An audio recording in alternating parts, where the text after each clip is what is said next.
Hola, queridos hermanos de Teología Paulina, muchísimas gracias por estar conectados hoy en este live que es muy, pero muy especial. Hermanos, desde hace aproximadamente tal vez casi un mes, estuvimos anunciando este día tan importante hoy y es el nacimiento de la Alianza Paulina Internacional. Y yo les he comentado que este es un proyecto en el que vamos a estar trabajando varias personas que ya hacemos trabajo en redes sociales con respecto a la apologética contra las sectas judaizantes. Nosotros hemos hecho hoy esta alianza porque queremos sistematizar más el trabajo que estamos haciendo ya, unificarlo para que sea de bendición para el pueblo de Cristo. Y yo sé que muchos de ustedes han estado muy ansiosos preguntándonos quiénes son los integrantes de este grupo. Bueno, hoy al fin se los vamos a presentar.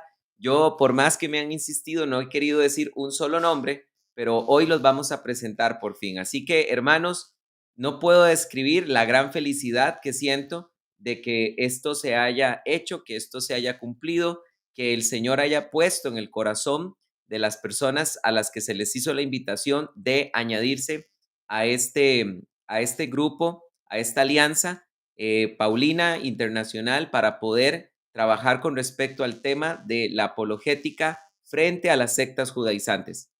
Todos los que estamos y que voy a presentar en este momento, todos los que estamos en esta alianza, hemos decidido que nuestro trabajo de apologética va a ser respetuoso, va a ser amoroso.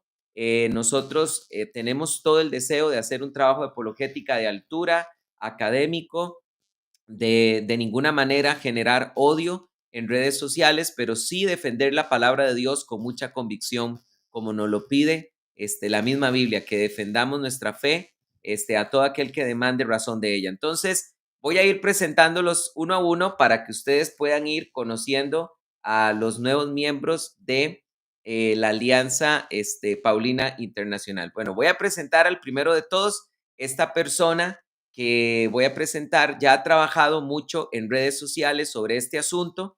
Es de los canales que más ha hablado sobre este tema e inclusive tiene un playlist en su canal completamente dedicado para hablar sobre el tema de las raíces hebreas. Bueno, voy a presentar al primer integrante de la Alianza Paulina y es al doctor Moore. Querido hermano doctor Moore, bienvenido al canal de Teología Paulina y al nacimiento de la Alianza Paulina, y de verdad que muchas gracias por aceptar esta alianza, de ser parte de esto, hermano. Muchas gracias, es un honor y un gusto. Que Dios los bendiga a todos los que están conectados y bendiciones, hermano José Carlos. Pues disculpen que estoy en el auto porque estoy en medio de un taller de predicación, pero no me quería perder el estar con ustedes, entonces salí al auto para dedicar estos momentos antes de regresar, pero solamente para animarles a que apoyen esta iniciativa, que oren por nosotros y que pueda ser un canal de bendición para mucha gente que está engañada en la secta de raíces hebreas, en movimientos judaizantes modernos. Así es, y de verdad, hermano, que para mí es un honor tenerte acá dentro de la Alianza Paulina, y puedo reconocer que has hecho un gran trabajo también en tus redes sociales sobre este tema. Somos pocos los que hemos trabajado en este tema y gracias, hermano, porque sé que tienes muchísimo que aportar. Voy a ir presentando el resto de los hermanos para que podamos hacer tu presentación lo más pronto posible y no te vayas a atrasar con tus deberes pastorales, hermano. Gracias. Bien, voy a presentar ahorita a la segunda persona, tal vez si nada más cerramos los micrófonos mientras tanto. Este, Voy a presentar a la segunda persona. Debo decir que esta persona que va a colaborar también en el canal es una de las pocas personas que ha escrito libros relacionados con em, el tema de los judaizantes. Y quiero presentar desde el viejo continente, si se le puede llamar así, a nuestro hermano Juan José Fernández, que es uno de los pocos autores con relación a estos temas. Así que, hermano Juan José, bienvenido también a la Alianza Paulina Internacional. El hermano es de España. Bienvenido, y quiero mostrarles que este es el libro que él escribió, Lo que tu rabino no te cuenta. Yo ya estoy leyéndolo, me llegó esta semana. Hermano, para mí es un honor que estés dentro de la Alianza Paulina. Bienvenido. Pues muchas gracias. Para mí también es un honor y una grande bendición estar aquí, formar parte de esta alianza y de este equipo. Y nuestro deseo, como tú bien has dicho, es desde nuestro amor, desde el respeto, y tenemos un mensaje que va a traer libertad, un mensaje lleno de gracia, un mensaje lleno de esperanza para todo creyente, para toda persona que nos quiera escuchar y que esté dispuesta a estar con nosotros y acompañarnos, va a poder recibir algo muy bonito de parte del Señor, de todo lo que hemos estado escudriñando y sobre todo lo que hemos experimentado en nuestras vidas. Muchas gracias, hermano, por contar conmigo. No, gracias de verdad y para mí es un honor tenerte acá. Bueno, ahora voy a presentar el otro integrante, al cuarto integrante de la Alianza Paulina. Es también un hermano de los pocos, vuelvo a repetir, que han escrito literatura con respecto a los judaizantes. En realidad, este hermano ha escrito 2 libros y reside en Estados Unidos y quiero darle la bienvenida a nuestro hermano Benjamín Escalante, que es autor de este libro que se llama Una introducción a la Torá del Mesías, y también tiene un tomo 2 que se llama El Camino de Yeshua. Yo ya lo mandé a pedir también. Hermano Benjamín, bienvenido a la Alianza Paulina y gracias de verdad por haber aceptado este llamado, hermano. Bueno, es un placer para mí poder cooperar. ¿Sí me escuchan bien? Sí, sí, te escuchamos muy bien. Ok. Bueno, es un placer para mí poder aceptar la invitación. Me siento muy contento. Desde hace mucho tiempo hemos estado laborando, ministrando en el área de lo que es la apologética en contra del movimiento judaizante. En lo particular, a mí me gusta llamarlo el movimiento neo-ebionita, porque es la resurrección de una de las primeras herejías, si no es que la primera que apareció en el ámbito de la iglesia cristiana. Y pues es una cosa tremenda el poder participar. Me siento muy contento y todo lo que esté en mi capacidad y en mi buena voluntad, el poder contribuir, cuenten con ello. Sí, Dios me ha permitido escribir ya 2 libros, pero realmente el deseo de mi corazón es poder impactar a las personas con el mensaje de la gracia.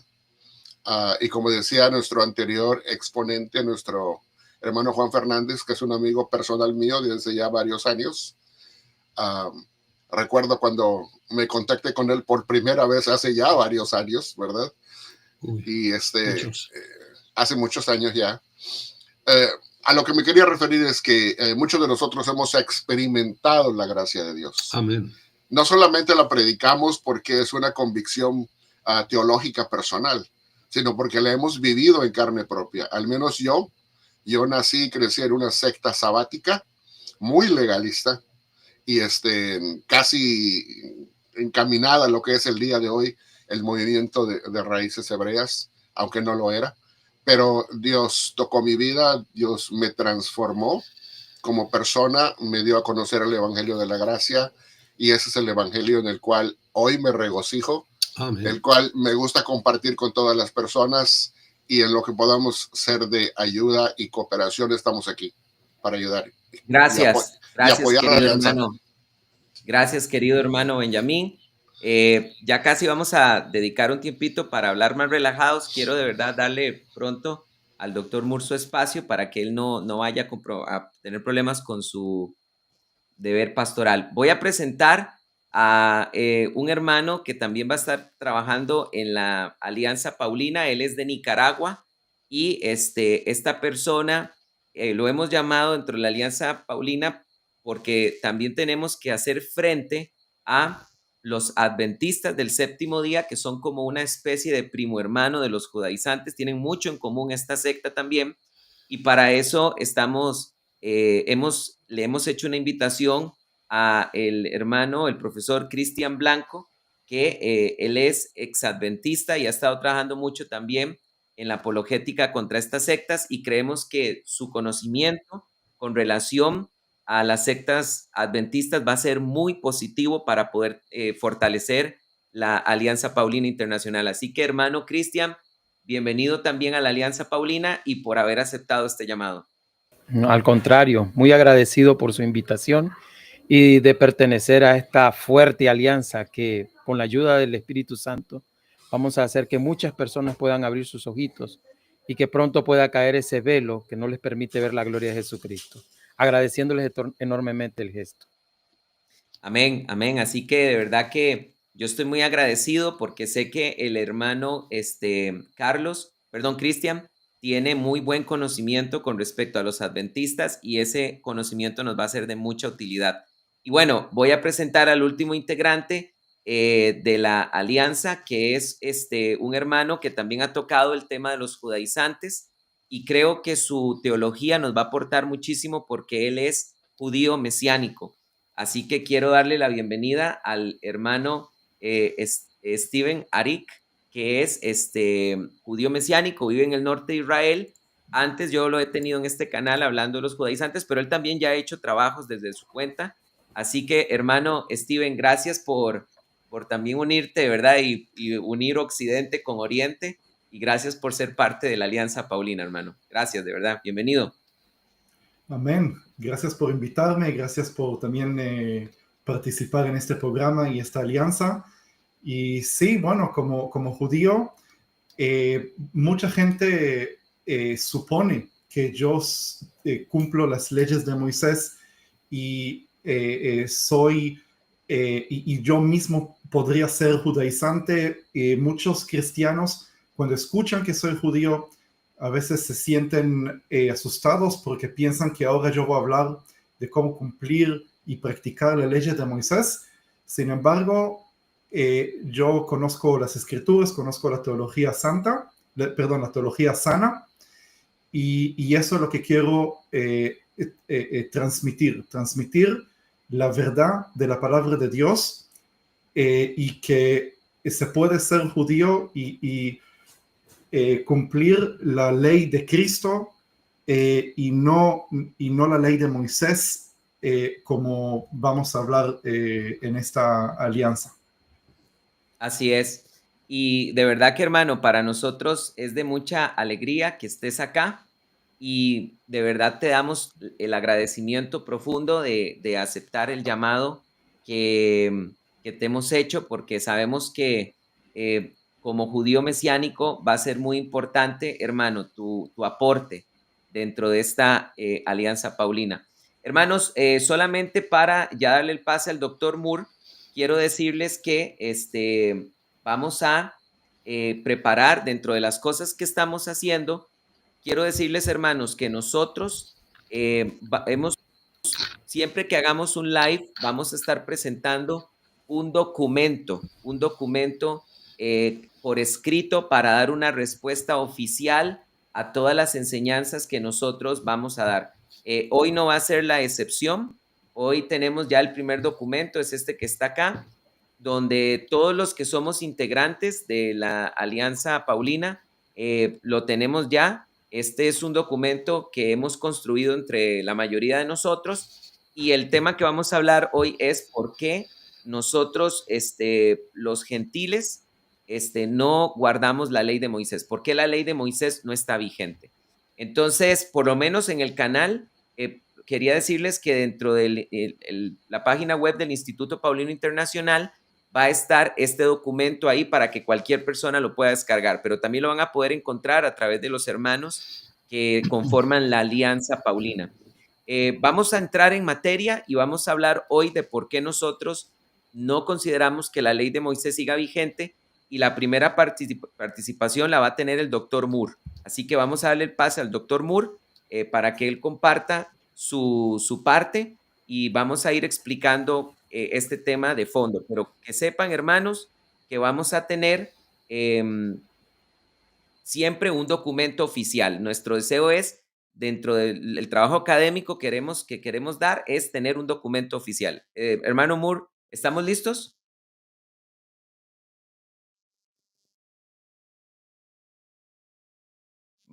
Doctor Moore, ¿me escucha?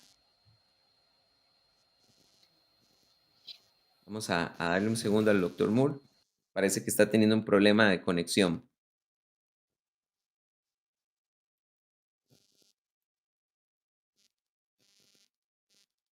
Hermano doctor Moore, ¿nos escucha? Y gracias a todas las personas que nos están escuchando ya. Aquí veo demasiados comentarios y la gente está súper feliz con los integrantes de la Alianza Paulina. Vamos a ver si el doctor Moore me escucha, porque yo no le estoy escuchando en este momento. ¿Me escuchan? Sí, ahora sí, hermano. ¿Te escuchamos?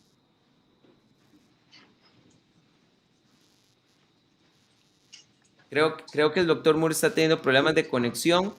Si no, se puede salir un momento y volver a entrar, porque no le escucho yo. Y él está aquí conectado, pero no veo su cámara ni tampoco veo su audio.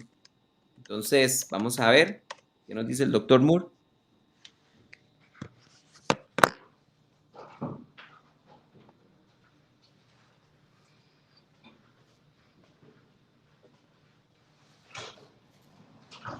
Ok, bueno, vamos a ir avanzando.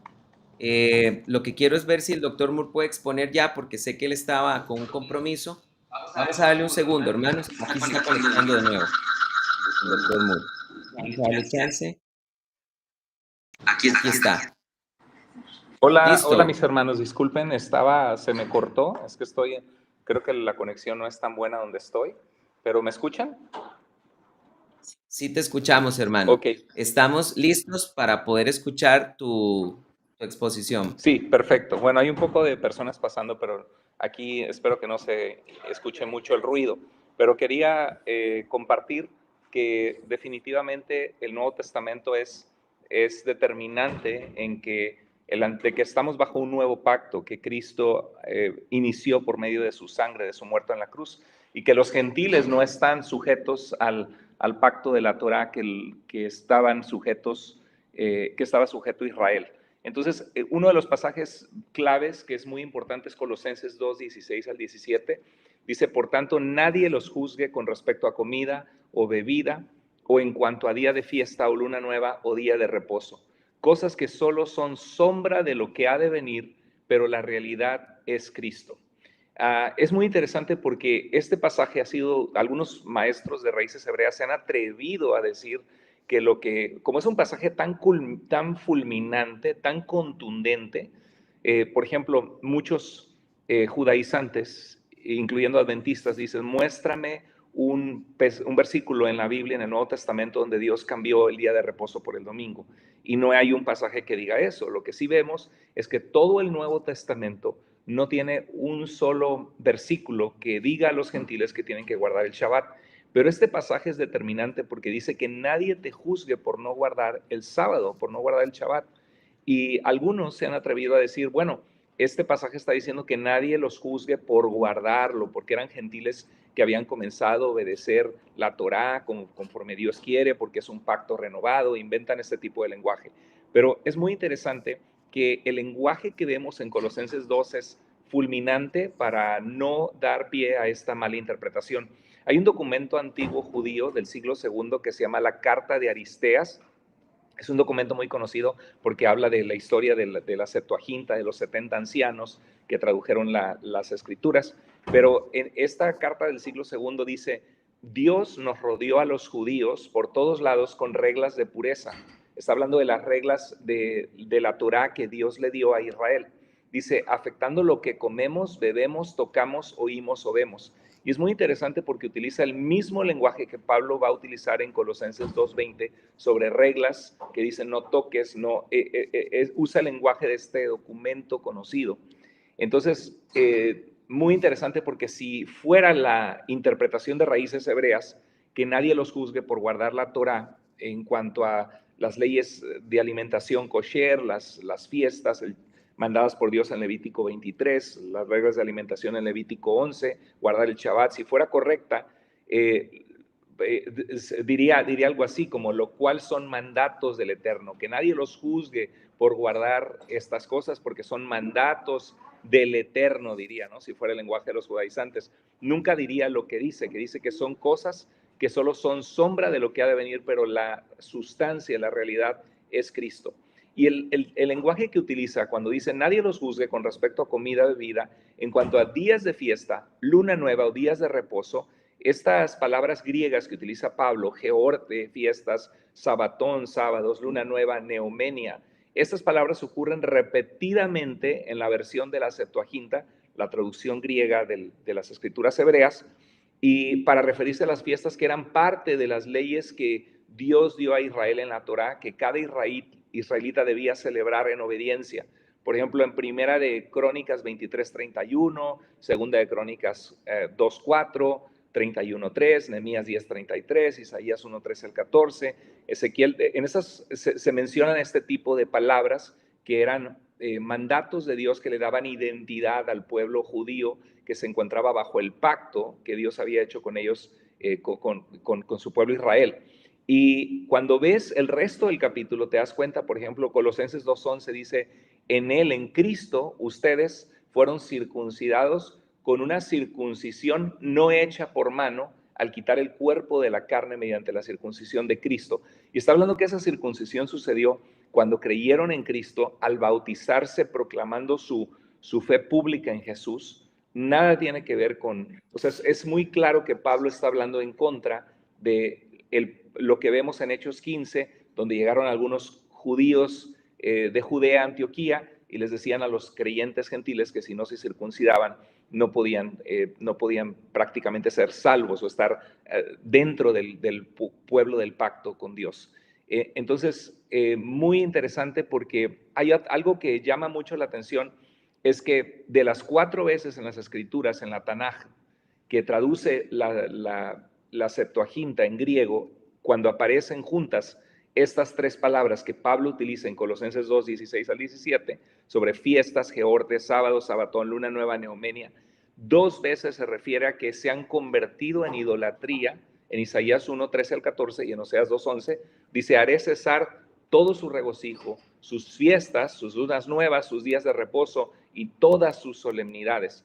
Y hay un punto que, bueno, ahora Jesús, lo que está mostrando Pablo es que ahora que Jesús vino, ya no necesitamos las señales que apuntaban a él. Yo me puedo imaginar, utiliza la palabra sombra, como si viéramos una suculenta cena con un pavo delicioso, un pavo con su jugo para comer, y el sol se ilumina sobre ese pavo y vemos en el piso la sombra del pavo. Sería absurdo, nadie de nosotros diría que tenemos que tratar de alimentarnos de las sombras cuando tenemos la realidad misma de ese pavo. Y Pablo utiliza ese lenguaje de sombra y sustancia, sombra y cuerpo, que traduce en algunas versiones como la realidad es Cristo. Entonces, hay sombras de la Torá que Pablo muestra que apuntaban a la realidad o verdadera sustancia que es Cristo. Y algo bien increíble es que las leyes de alimentación en este pasaje de Colosenses son llamadas mandamientos y enseñanzas de hombres, a pesar de que fueron dadas por Dios mismo, pero el hecho es de que al aplicarlo a los gentiles, que nunca fue la intención de Dios que los judíos estuvieran bajo este pacto que Dios dio con Israel, es como enseñanzas de hombres. Y hay una alusión que Pablo hace, citando las palabras exactas que aparecen en un texto de Isaías 29:3 en la Septuaginta. Son unas palabras en griego que dicen talmata antropon kai didascalías. Y ese pasaje dice, este pueblo me alaba con la boca y me honra con los labios, pero su corazón está lejos de mí. Su adoración no es más que un mandamiento enseñado por hombres. Y Pablo utiliza esta palabra en Colosenses, mostrando que ponerle a los gentiles a guardar la Torá, que nunca había sido el plan de Dios, que los gentiles estén sujetos a ese pacto que era de Dios con Israel, era lo mismo que enseñanzas que son mandamientos de hombres, porque aunque fueron dados por Dios a Israel, nunca fue la voluntad de Dios imponérselo a los gentiles. Y quiero cerrar solamente comentando de que hay una alusión aquí en Colosenses 2, si estudiamos el tema, el tiempo es muy escaso, pero a grandes rasgos, en Colosenses 2:16, vemos que hay una alusión a lo que la Torá enfatizaba, que era el templo, permítame un tantito, que era el templo donde moraba la presencia de Dios. Vemos que en Éxodo Dios da un mandamiento de construir, de edificar un templo donde Dios va a morar con su pueblo. Y Pablo toma ese lenguaje y dice en Colosenses, me parece que es 1:19 y 2:3, dice que en Cristo, ahora que nosotros estamos en Cristo, lo tenemos todo, que en Él están escondidos todos los secretos de la sabiduría y el conocimiento, pero dice que en Él habita corporalmente toda la plenitud de la deidad. Entonces, en Cristo, si en Cristo habita corporalmente toda la plenitud de la deidad, todo lo que la Torá apuntaba, en Cristo ha sido cumplido, porque ya tenemos a Cristo. La Torá hablaba de levantar un templo donde moraba la presencia de Dios, pero ahora nosotros ya tenemos a Cristo en el cual habita corporalmente toda la plenitud de la deidad. En Colosenses 2:3 habla de esto. Y ahora, el templo, el Colosenses 2:19 al 21. Otro es la circuncisión. La circuncisión era la señal de Israel que se encontraba como un pueblo bajo pacto con Dios. Pero es interesante que en Colosenses 2:11 al 13, Pablo muestra que la señal del pacto en el creyente gentil no es más la circuncisión que era la señal del creyente judío. En Yahweh, en el Dios de Israel, bajo pacto con Dios, ahora es dado el bautismo como una señal de forma espiritual y con una circuncisión de nuestro corazón, mostrando que pertenecemos a Dios, donde Pablo habla que el creyente se despoja del viejo hombre, se viste del nuevo hombre creado según Cristo, y al estar en Cristo somos pueblo de Dios, sellados por Él, mostrando que estamos en un pacto con Dios a través de la redención de Cristo. Y luego las fiestas, los sábados, las leyes alimenticias eran parte de la identidad de Israel como un pueblo bajo pacto con Dios. Y en nuestro pasaje de Colosenses 2:16 al 17, Pablo claramente dice que nadie nos juzgue en cuanto a comida, bebida, luna nueva, días de reposo, porque todo esto, dice, era una sombra de lo que habría de venir, pero la realidad es Cristo. Entonces, el lenguaje de la Torá también, la Torá para Israel la Torá expresaba la sabiduría y voluntad moral de Dios guiando a su pueblo Israel. Y es interesante que en Colosenses Pablo describe a Jesús como la sabiduría de Dios, que en Él están escondidos todos los tesoros de la sabiduría y del conocimiento. Entonces, la Torá, el templo, la circuncisión, las fiestas, los sábados y las leyes alimenticias, lo que le daba identidad a un judío en el antiguo pacto, Pablo en Colosenses 2 lo arrasa diciendo que el creyente gentil no tiene que estar sujeto a estas cosas que daban identidad a Israel, porque ahora nuestra identidad es Cristo. Entonces, Colosenses 2:16 al 17 es bastante claro y es un pasaje contundente para mostrar que ya no estamos sujetos a la sombra, sino en la realidad que es Jesucristo.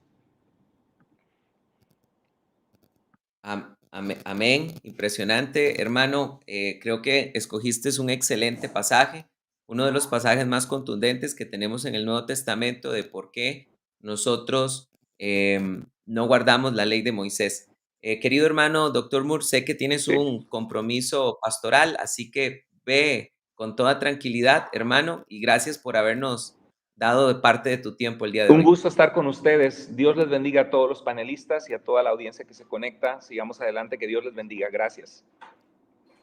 Gracias, muchas gracias. Bueno, hermanos, ya estamos aquí viendo algunos de los comentarios y ya tenemos de todo, ¿verdad? Ya tenemos gente muy feliz por el hecho de esta alianza, pero también ya tenemos gente muy molesta, ¿verdad? Sobre todo gente de las raíces hebreas. Pues bueno, hermanos, cada vez este trabajo va a tomar más fuerza y vuelvo a repetir, recuérdense que dije al inicio de este live que ya hay un documento que escribimos de 10 páginas, una respuesta oficial de por qué nosotros los gentiles no guardamos la ley de Moisés. Voy a darle el pase para que ahora nos pueda desarrollar su punto nuestro hermano Juan José Fernández y él nos pueda explicar el punto que él escogió para poder defender este tema.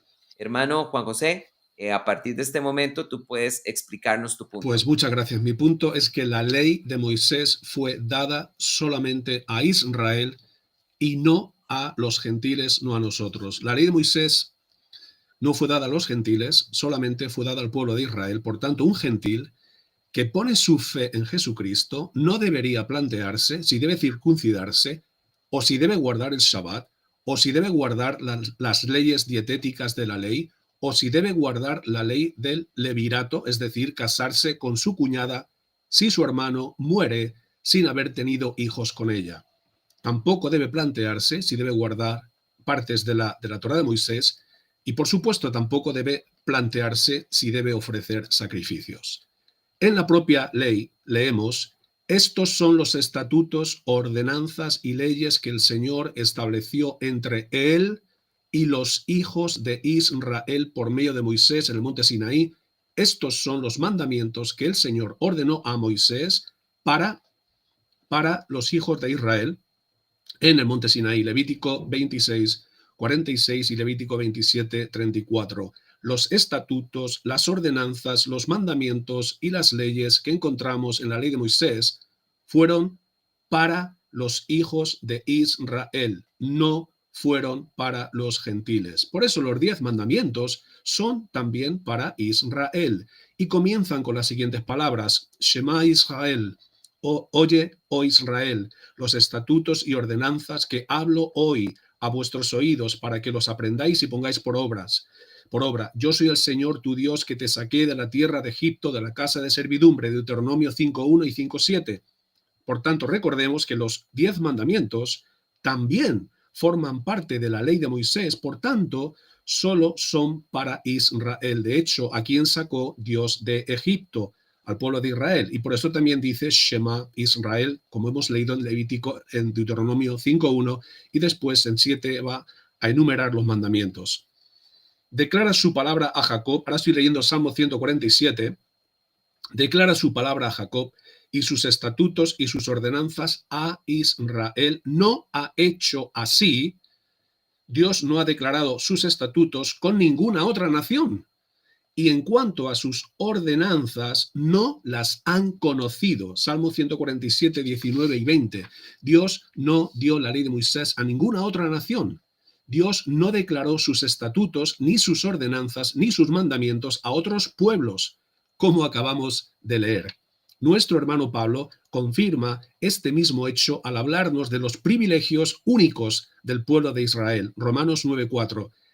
Que son israelitas a quienes pertenece la adopción como hijos y la gloria, los pactos, la promulgación de la ley. A quienes pertenece la promulgación de la ley. La promulgación de la ley, la entrega de la ley pertenece a los israelitas. Es decir, la entrega de la ley fue un acto dirigido a Israel, constituyéndose en una de sus posesiones distintivas. Por tanto, la ley no pertenece a los gentiles.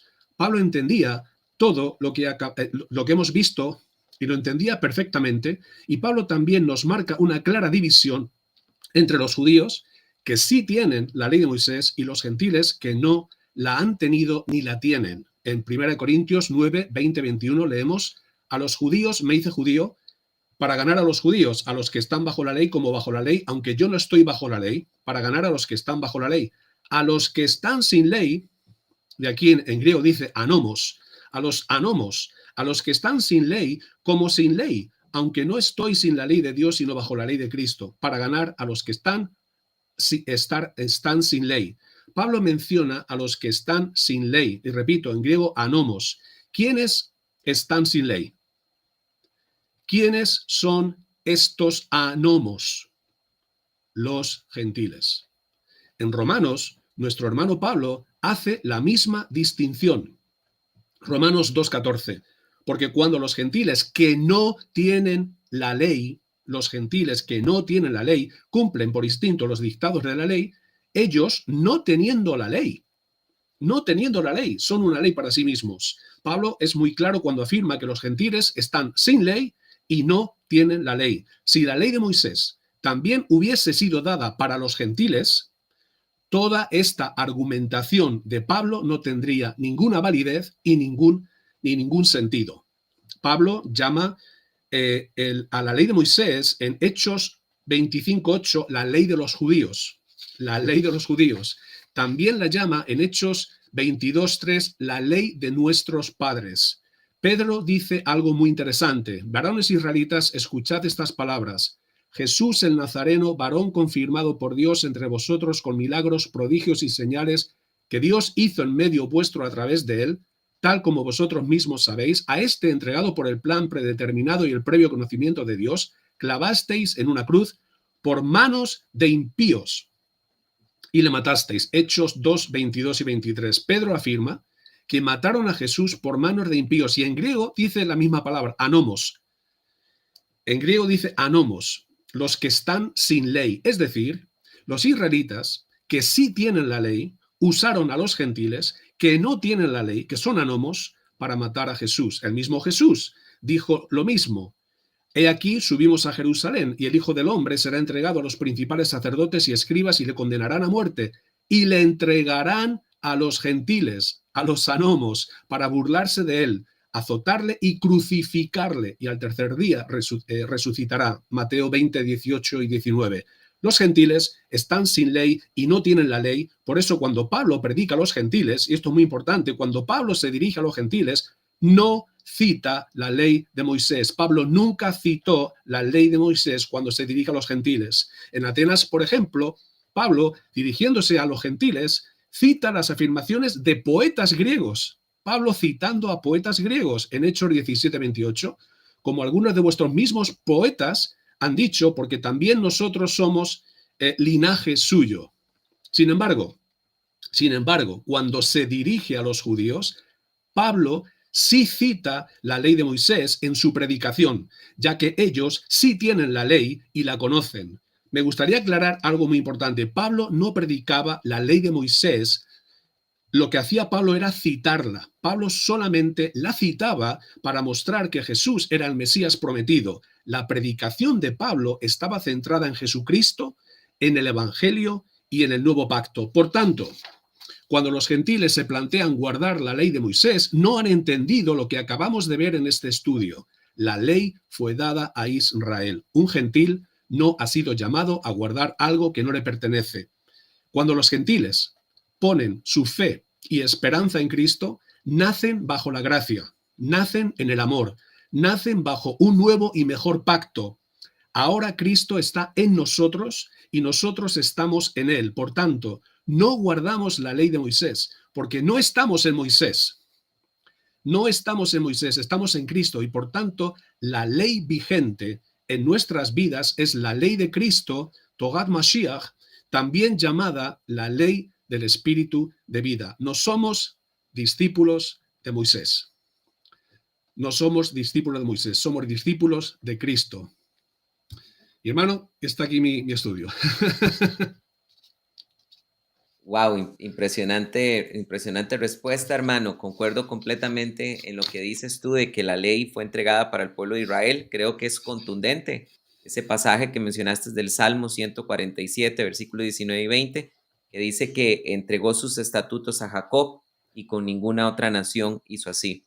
Vamos a darle ahorita pase a nuestro hermano, el judío mesiánico, Arik Barel, para que él pueda desarrollar el punto que él escogió de por qué nosotros no creemos que la ley de Moisés siga vigente. Vamos a darle el pase a Arik para que lo podamos escuchar a él también. Hermano Arik, a partir de este momento puedes desarrollar tus puntos. Gracias. Bueno, escuchamos a los que hablaron hasta ahora de que la ley de Moisés fue entregada nada más a Israel, y es verdad, estoy de acuerdo. Los gentiles no deben cumplir las leyes de Moisés, pero yo también como judío, el único mandamiento que yo creo que sigue vigente para los judíos nada más es la circuncisión en la carne. Las leyes de Moisés tampoco son vigentes para Israel que son salvos, ¿sí? Prácticamente, aunque quiera cumplir las leyes de Moisés como judío, no lo puedo hacer porque no tengo el templo, y no tengo el sacerdocio, y no tengo los sacrificios, y un cuarto de todas las leyes de Moisés tienen que ver directamente con el templo que estaba en Jerusalén, Y eso es el primer punto. Pero ahora sí quiero desarrollar otro tema, otra razón más. Creo que el problema o el malentendimiento, entre nosotros y las raíces hebreas es el término de cumplir mandamientos o no cumplir mandamientos. Y quiero hacer una aclaración. Yo creo que todos debemos cumplir los mandamientos de Dios 100%. Todos debemos cumplir la voluntad de Dios. Yo no conozco un pastor que diga, vamos a desobedecer a Dios porque ya estamos bajo la gracia y no estamos bajo la ley. Así no funcionan las cosas, al contrario. El Mesías nos salvó de nuestro pecado para que cumplamos los mandamientos de Dios, pero no los mandamientos de la ley de Moisés, sino los mandamientos de la ley de Cristo. La ley de Cristo no tengo el tiempo de explicar. Yo sé que uno de los hermanos escribió un libro con ese nombre, la Torá del Mesías. Pero lo que quiero explicar es que, como dije antes, tenemos que cumplir las leyes de Dios, pero también como presentó el doctor Moore, tenemos que cumplir las leyes de Cristo y no la sombra de las leyes de Cristo. Ahora vamos a ver a qué me refiero. Me quiero enfocar en dos versículos que aparecen, uno en Mateo, capítulo 19, versículo 8, donde ahí los fariseos le preguntan a Yeshua, a Jesús, le preguntan, ¿por qué si podemos divorciarnos o no? Ahí Yeshua le contesta que no, que está prohibido divorciarse, pero ahí dicen, pero Moisés permitió el divorcio. Y ahí Yeshua les contesta algo muy importante para que nosotros entendamos. Esa respuesta súper importante. Por la dureza del corazón del pueblo, Moisés permitió el divorcio. Pero desde el comienzo no fue así. ¿Qué significa eso? De que hay leyes que existen en la eternidad. ¿Sí? Antes que Dios entregue las leyes a Moisés, ya había leyes. Está escrito que Abraham caminó en las leyes, la Torah de Dios, mucho antes que Dios entregó la ley a Moisés. Entonces, ¿cuáles son las leyes en que Abraham caminó? Si Abraham comió el kosher, si Abraham guardó Shabbat, si Abraham... No está escrito eso, porque la Torah de Moisés todavía no fue entregada. Entonces, ¿qué son esas leyes que estaban antes de la entrega de la ley? Eran leyes del Dios que nunca cambia, principios espirituales que nosotros debemos de cumplirlos, debemos de caminar dentro de esos principios, dentro de esas leyes. Pero Dios también, las raíces hebreas dicen, no puede ser que la Torah de Moisés, la ley de Moisés no está vigente porque Dios no cambia. No puede ser que Dios dio un mandamiento y luego cambió los mandamientos. Es verdad que Dios no cambia. Dios siempre va a ser igual y nunca va a cambiar. Pero el plan de salvación tiene diferentes fases. Voy a dar un ejemplo clásico. Cuando los discípulos estaban con Yeshua, con Jesús, Él les da una orden, no ir a los pueblos de los gentiles o de los samaritanos, sino vine para ser, ¿cómo se dice? A las ovejas perdidas de la casa de Israel. Gracias. Sin embargo, luego en el libro de Hechos, los discípulos desobedecen el mandamiento que le dio el Señor. Van a predicar dentro de pueblos gentiles y dentro del pueblo de los samaritanos. Un momento, pero si dijimos que Dios no cambia y creemos que el Señor es Dios encarnado, entonces, ¿cómo puede ser que de repente desobedecemos una ley que el Señor mismo nos mandó? Bueno, la respuesta no es que los apóstoles desobedecieron la orden de Yeshua, sino que los apóstoles entienden que el plan de Dios tiene diferentes fases, y en cada fase Él revela ciertos mandamientos, ciertas cosas, y luego esas cosas siguen adelante. No es que cambian porque Dios se arrepintió, no es que cambian porque Dios tiene diferentes principios, no, siempre tiene los mismos principios, es que hay cosas que se tienen que cumplir en algún orden. Y por eso la ley de Moisés fue entregada a un pueblo determinado que se debe cumplir esas leyes, aplicar esas leyes también en una zona geográfica muy específica. Digo, hay más de la mitad de las leyes, creo, no se puede cumplirlas fuera de Israel. Tiene que ser nada más en un territorio específico y hasta un tiempo. Está limitado un tiempo. Yo sé, están los versículos que dicen que por ley perpetua, que es para siempre. No tengo el tiempo de explicar eso, pero la Biblia nos demuestra que hay un tiempo determinado hasta cuándo se debe cumplir la ley de Moisés. Y por eso lo que yo quiero decir, quiero combinar lo que antes mencioné, Mateo capítulo 19, versículo 8, donde Yeshua habla de la dureza del corazón del pueblo, que esa es la razón de por qué Moisés permitió el divorcio, conectarlo con lo que está escrito en Primera de Timoteo, capítulo 1, versículo 9, y ahí Pablo dice de que la ley es entregada justamente al pecador. ¿Sí? Eso es muy importante, porque el primer hombre, cuando fue creado antes que cayó en el pecado, ya tenía vida eterna, ya era santo, porque Dios lo creó de esa manera.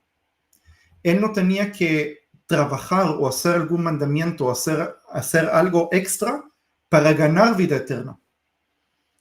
Y luego, cuando el hombre cae en el pecado, su naturaleza cambia y se transforma desde un ser que fue creado por el Espíritu de Dios a un ser terrenal, pecador.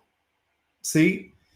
Y Dios, para poder trabajar con esa humanidad, tuvo que entregarle una ley que está dirigida al quien es pecador. Y por eso la ley de Moisés es una ley dirigida a hijos de Adán. Pero del momento que nosotros recibimos salvación a través de Yeshua, a través de Jesús, dejamos de ser hijos de Adán. Nacemos de nuevo como hijos de Dios. Y ya tenemos vida eterna, ya tenemos santidad, ya en la nueva naturaleza que tenemos, y no tenemos que hacer ninguna obra para poder ganar esa vida eterna, porque ya está dentro de nosotros al momento que nacimos de nuevo. Y por eso la ley de Moisés está entregada a hijos de Adán, pecadores, como dice Yeshua, gente con corazón duro, pero nosotros tenemos que cumplir la ley de Cristo, que la ley de Cristo no es a hijos de Adán, sino es entregada a hijos de Dios. Esta es mi presentación por hoy. No se te escucha. Gracias, hermano Arik.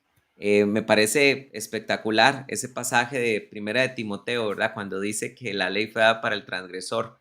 Y la Biblia deja bien claro que ahora nosotros en Cristo somos nuevas criaturas. Así que me parece excelente tu aporte. Vamos a darle el pase a nuestro hermano Benjamín Escalante para que él desarrolle su punto Después vamos a tener un espacio menos estructurado, pero vamos a ir dándole el pase a todos para que podamos exponer nuestro punto. Voy a darle el pase al hermano Benjamín y después el pase a nuestro hermano Cristian. Hermano Benjamín, a partir de este momento puede usted desarrollar el punto que escogió. ¿Se me escuchan bien? Sí. Ok. Bueno, pues yo voy a hablar un poco acerca del argumento, diríamos, histórico.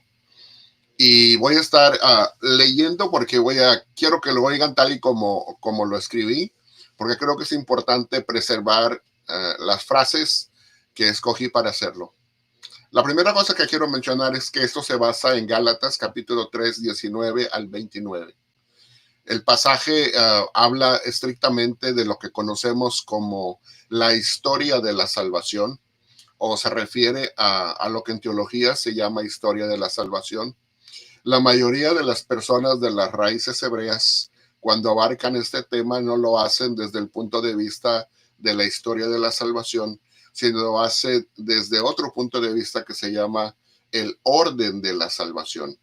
O sea que ahora, ya que hemos sido regenerados o que venimos a ser creyentes en el Mesías, bueno, entonces ahora nos corresponde guardar la ley de Moisés o la ley del Sinaí como consecuencia.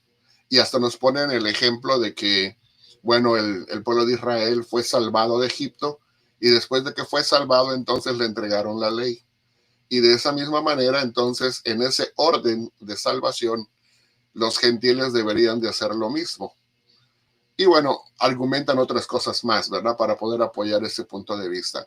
Pero desde el marco de lo que es la historia de la salvación, y ahorita voy a explicar qué significa eso, el apóstol Pablo es contundente para decirnos que básicamente desde un punto de vista histórico, la ley mosaica es una cosa del pasado.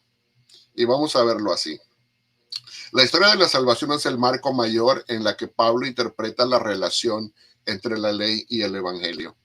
No se trata simplemente de la experiencia subjetiva de la justificación individual, sino de la gran narrativa en la que Dios, a lo largo de la historia humana, despliega su plan redentor, desde la creación y la promesa a Abraham, pasando por la ley en el Sinaí y hasta el cumplimiento de la salvación en Cristo y la inclusión de los gentiles en el pueblo de Dios. De ahí que la Biblia presenta una sucesión de etapas en esta historia. Como decía el hermano Arik, primero viene la creación, después viene la caída, luego viene la elección de Abraham, luego viene la formación del pueblo de Israel bajo la ley dada en el Sinaí, luego viene la promesa profética de un nuevo pacto en Jeremías, por ejemplo, y en Ezequiel, y luego viene su cumplimiento en la vida, muerte y resurrección de Jesús, el Mesías. El antiguo pacto entonces fue una etapa preparatoria, y esa es la parte importante que hay que subrayar. Fue una etapa preparatoria necesaria, pero temporal y transitoria en el designio divino. La primera venida de Cristo marca la llegada de la plenitud de los tiempos y el inicio del nuevo pacto, como dice Gálatas 4, 4 al 5. Es en este marco que el llamado de Abraham adquiere una centralidad teológica crucial. Dios escoge a Abraham y le promete bendición para todas las naciones o familias del mundo por medio de su descendencia o simiente, como dice Gálatas 3:16. Y esta promesa, escuchen esto, antecede históricamente a la ley mosaica por más de 4 siglos, o sea, 430 años, dice el apóstol Pablo, y constituye esta promesa a Abraham el eje central de la esperanza y la salvación universales. Pablo interpreta a Cristo como la verdadera simiente a quien estaba destinada la promesa. Así, lo que ocurre en Cristo no es una ruptura con la historia sagrada de Israel, sino su cumplimiento verdadero y la revelación definitiva. Entonces la pregunta es, como cualquier persona que quiere guardar la ley mosaica diría, entonces, ¿para qué fue dada la ley? ¿Para qué fue añadida la ley? Es como decir, ¿para qué la dieron si luego la van a quitar? Es la pregunta común que nos hace el movimiento de raíces hebreas.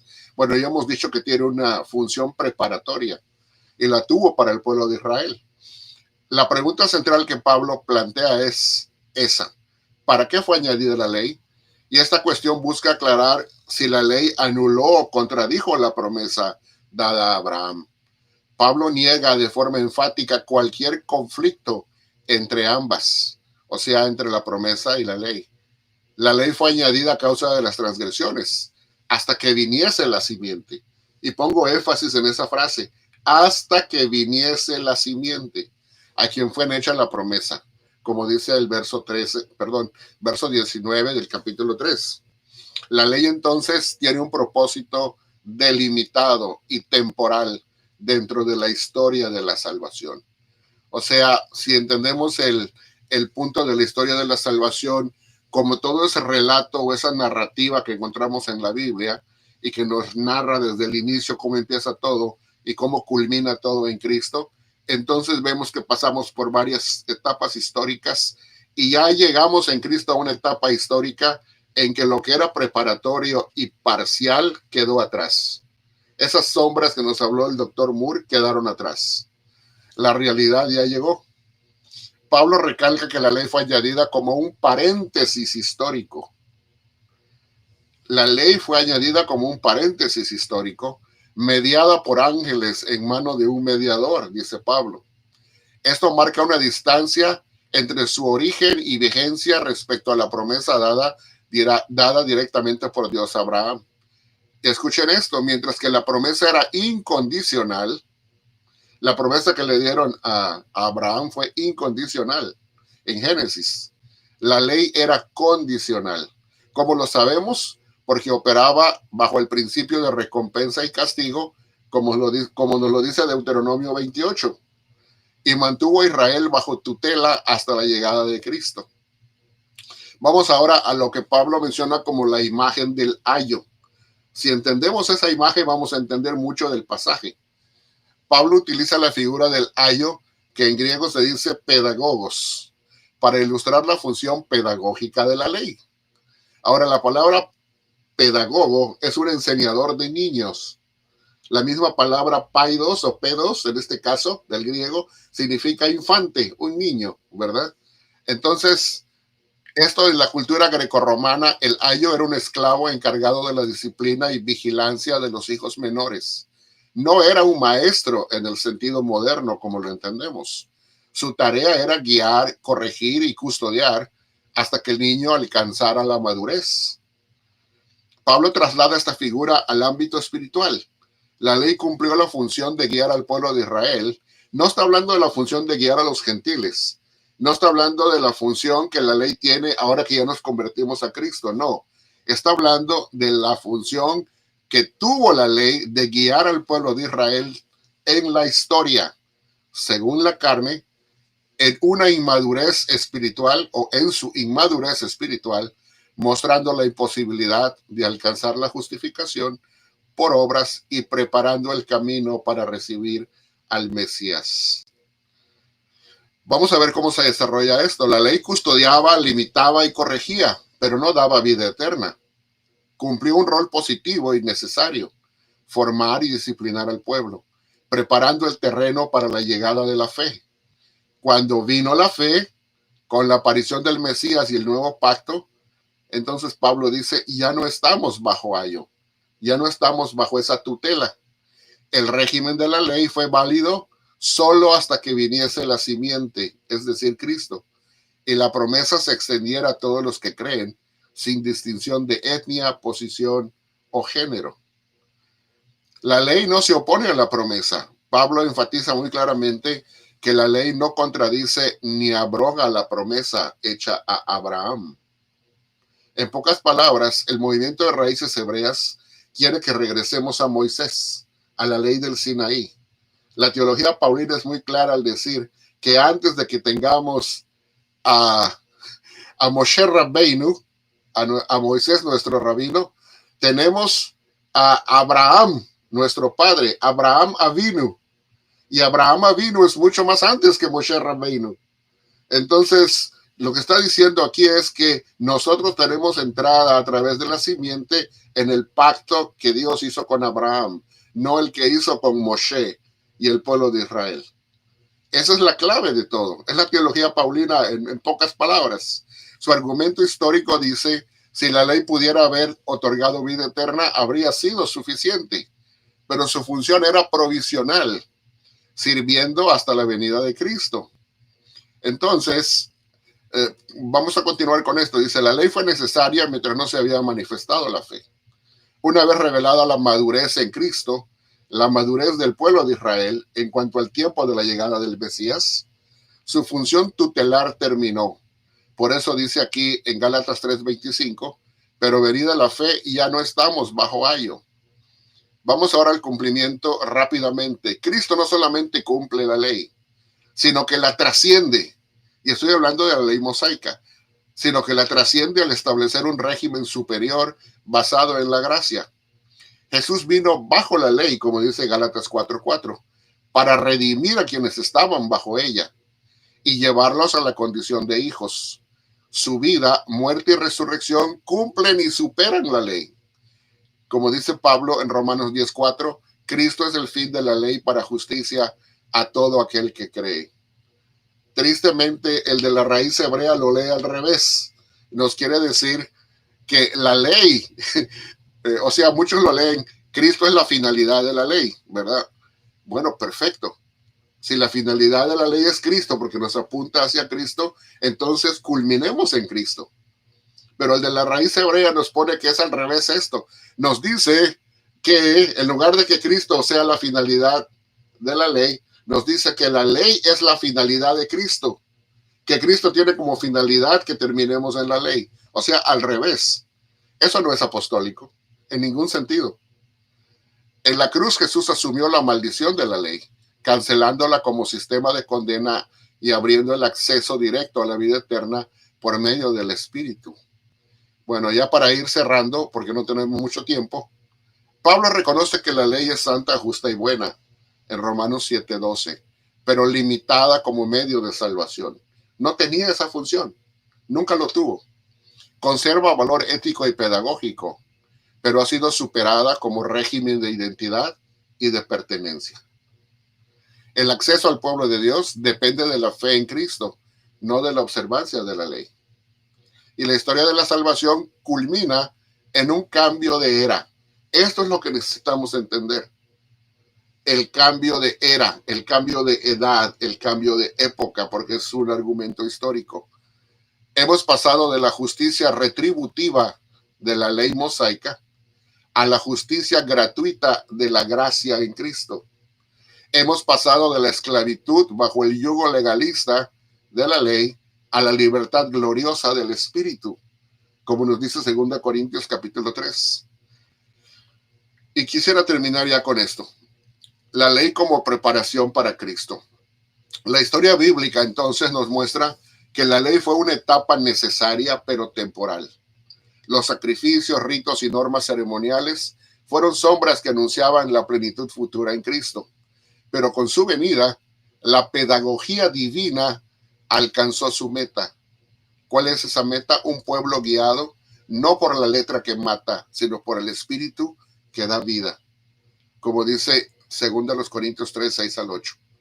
Ahora bien, en Gálatas 3, 19 al 29, que es donde basamos nuestro argumento histórico, Pablo presenta la ley mosaica como instrumento de preparación subordinado o sujeto a la promesa dada a Abraham, no al revés, cuyo cumplimiento se revela en Cristo.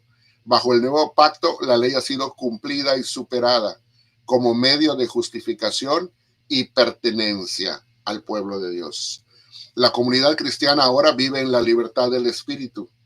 Y recalco, estando de acuerdo con el hermano Steven, no dice aquí que hemos sido libertados para vivir en libertinaje, sino en libertad, ¿verdad? Entonces, para que vive la libertad del Espíritu, no en el antiguo régimen de la ley. Regresar al legalismo sería negar la suficiencia de Cristo y el poder de su evangelio. La herencia, la identidad y la esperanza cristianas descansan únicamente en la unión con la simiente prometida, que es Jesucristo, en quien todos somos uno y herederos de la bendición de Abraham. Por eso ya no estamos bajo la antigua ley, sino bajo la gracia, la libertad y la afiliación de los hijos de Dios. Ese es mi argumento. Bueno, hermano, impresionante tu argumento. Casi que podría resumirlo con estas mismas palabras del apóstol Pablo en Hechos capítulo 13, versículo 38 y 39. Sea pues bien sabido, varones hermanos, que por medio de os es anunciado la liberación de los pecados, de todas las cosas que no pudisteis ser justificados por la ley de Moisés. Gracias, hermano Benjamín. Impresionante tu respuesta.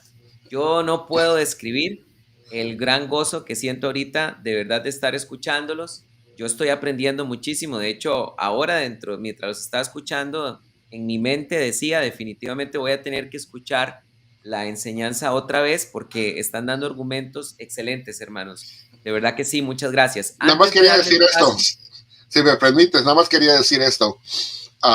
Para todos los de las raíces hebreas que nos están viendo, la Biblia es muy clara cuando el Señor es presentado en la Biblia como el justo. Hatzadik, el justo, ¿verdad? Entonces, es en Él en quien está nuestra justicia.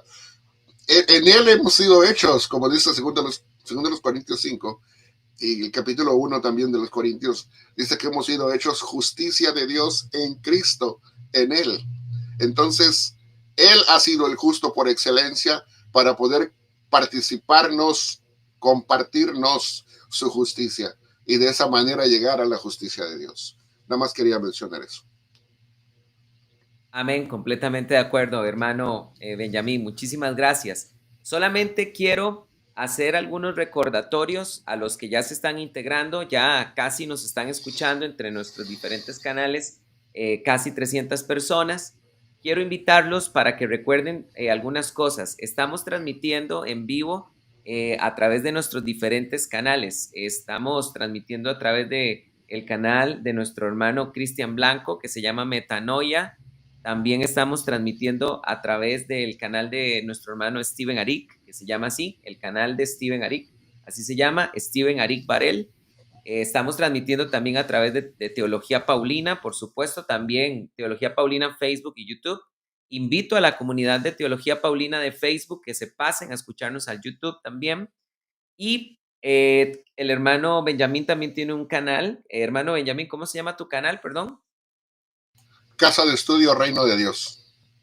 Casa de Estudio Reino de Dios. Ahorita voy a estar compartiendo el link para que no se les olvide seguir el trabajo del hermano Benjamín. Hermano Juan, ¿tú tienes algún canal de YouTube? Sí, tengo uno, Viviendo en Libertad. Viviendo en Libertad. Voy a pedirle al hermano Correcto. Benjamín y al hermano Juan si me pueden pasar los links en el WhatsApp nuestro para poder compartirlos ahorita y que la gente los pueda seguir. Quiero invitar a todos los que nos están escuchando, tanto el canal de Teología Paulina como de Metanoia y el canal del hermano Arik Barel, que le den todos en este momento me gusta. Creo que hoy estamos celebrando algo especial y es el nacimiento de esta alianza que va a estar trabajando de lleno en la apologética delante de las raíces hebreas. Denle en este momento, hermanos, me gusta, compartan esta enseñanza a por lo menos 3 contactos. Tal vez usted conoce 2 o 3 personas que están metidas en el tema de las raíces hebreas. Compártales en esta enseñanza, compártala en su grupo de WhatsApp, en su grupo de Telegram, en sus estados de WhatsApp.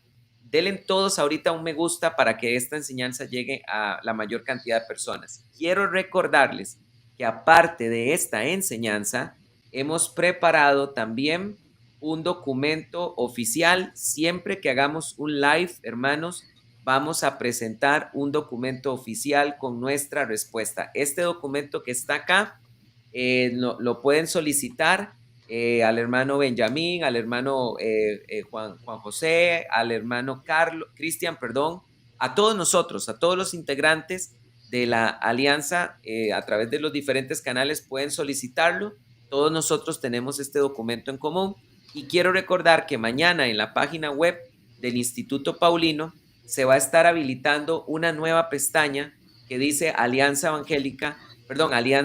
Paulina Internacional, y ahí van ustedes a poder, van a poder siempre estar descargando estos materiales. Pero vuelvo a repetir, pueden conseguirlo a través de los diferentes integrantes de la Alianza Paulina. Bueno, vamos a darle pase a nuestro hermano Cristian Blanco para que él nos explique cuál es el punto que en este momento, el punto que él quiso desarrollar. Ok, muchas gracias, Pastor Alpizar, por la oportunidad. Hoy quizás tengo una declaración muy fuerte que me hizo reflexionar mucho, y es que mientras yo estaba siendo fiel a las tablas, pensé que hacía la voluntad de Dios, pero en realidad estaba siendo devoto a la Santa Muerte. Y quizás esta afirmación vaya a ser muy fuerte. Y sí, lo escucharon muy bien. Y no estoy hablando de esas imágenes con calaveras ni de los altares populares en tierras mexicanas, no. Estoy hablando de una devoción mucho más sutil, disfrazada de piadosa y por eso más peligrosa. Porque hay quienes convencidos de servir a Dios, al Dios de la vida, terminan siendo muy devotos de aquello que los condena a la muerte. Y lo hacen con Biblia en mano, señores, ¿sí? Con Biblia en mano y con muy buenas intenciones, con celo, con amor de Dios, pero sin darse cuenta sirven a algo que no les puede dar salvación, ni libertad, ni tranquilidad espiritual. Hoy quiero mostrarle pues que por qué muchos creyentes con el corazón sincero y con su doctrina aparentemente bien estructurada y lógica han terminado sirviendo sin darse cuenta a la Santa Muerte. ¿Y por qué digo esto? Bueno, lo aclararé. Hoy hablaremos de una santa que muchos de raíces hebreas y adventistas del séptimo día veneran sin darse cuenta, sin siquiera saber lo que lo hace. Y es algo no meramente alguien, es algo que se dice por el mismo apóstol Pablo, que es santa. No solo eso, sino también justa y más que todo buena. Romanos capítulo 7, versículo 12 dice, de manera que la ley a la verdad es santa y el mandamiento santo, justo y bueno. Ahora, lo que es bueno puede producir muerte. No debería de ser así, pero en realidad lo es. Sí puede producir muerte. Romanos 7, 10 dice, y hallé que el mismo mandamiento que era para vida, a mí me resultó para muerte, porque el pecado, tomando ocasión por el mandamiento, me engañó y por él me mató. ¿Por quién lo mató el pecado a Pablo? Por la ley, pues hizo que reviviera este pecado. Por ejemplo, muchas personas dicen, pero ¿cómo estos mandamientos que nos enseñan cosas buenas podrían producir muerte? Claro que lo puede producir. Un caso muy claro es el agua. El agua es vida. Sin ella no podemos vivir. Todo nuestro cuerpo está compuesto de agua, casi un 70%. Es evidente entonces que el agua es tan necesaria para nuestro organismo, para realizar nuestras funciones vitales y para la vida. Pero aun cuando el agua es buena y da vida, también el exceso de la misma produce muerte. Igualmente, la ley es buena, pero eso no quita que la ley de las tablas no pueda dar vida. El apóstol Pablo claramente dice, ¿verdad? Claramente lo dice en el pasaje de las Escrituras. Lo que era bueno vino a producirle muerte. Y por eso Pablo dice, miserable de mí, ¿quién me librará de este cuerpo de muerte? Reconoció que la ley no puede dar vida eterna, limpiarte de tus pecados y de tus caídas y levantarte. Su función principal, como saben, tanto adventistas y raíces hebreas, es que solo puede condenarte cada vez que haces algo malo. ¿Cuál es la solución entonces? Si la ley me condena por cada pecado, ¿qué puedo hacer? Pablo dice algo que te va a escandalizar, hermano raíz hebrea, hermano adventista del séptimo día. La solución que da Romanos en el capítulo 7 en su contexto puede no agradarte, pero está en la Biblia. No podemos arrancar esos pasajes. Dice el verso 8, mas el pecado, tomando ocasión por el mandamiento, produjo en mí toda concupiscencia, porque sin la ley, dice, el pecado está muerto. ¿Cómo dice Pablo que está muerto el pecado? Claramente dice, sin la ley. Entonces alguno dirá, pequemos entonces, porque si la solución es deshacernos de la ley, para que no nos señale el pecado, asunto acabado, pero eso nos incitaría a hacer el mal. Momento. El mismo apóstol Pablo dice que hay personas que pecan sin la ley. Por ejemplo, en Romanos capítulo 2, versículo 12 dice, porque todos los que sin ley han pecado, sin ley también perecerán. No es solamente la ley con lo único que podemos conocer el pecado. Pablo es muy claro que antes de haberse dado la ley, ya las personas pecaban y eran condenadas sin que se hubiera otorgado la ley en el Sinaí, porque esa se dio 430 años después de Abraham. Entonces, ¿cuál es la solución? Entonces, ¿es deshacernos de la ley? Esperemos que Pablo mismo nos lo diga. En Romanos capítulo 7, versículo 1 dice, Pablo, la ley se rige al hombre en tanto éste vive. Pablo, por ejemplo, compara esta ley mosaica de la vida del esposo en tanto el esposo de una mujer viviese. La mujer está por ley casada al marido hasta que éste muriera, y ya muerto sí, podía casarse con otro. En caso contrario, no. ¿Por qué? Porque Pablo dice que eso sería adulterio. Siguiendo esa misma ilustración, Pablo en Romanos capítulo 7, verso 4 dice, así también vosotros, hermanos míos, habéis muerto a la ley mediante el cuerpo de Cristo, para que seáis de otro, del que resucitó de los muertos, a fin de que llevemos frutos para con Dios. Interesante, ¿no? Si con Cristo estamos muertos al viejo hombre, entonces los frutos que llevamos ya no son producto de servir a la ley, sino de pertenecer a otro.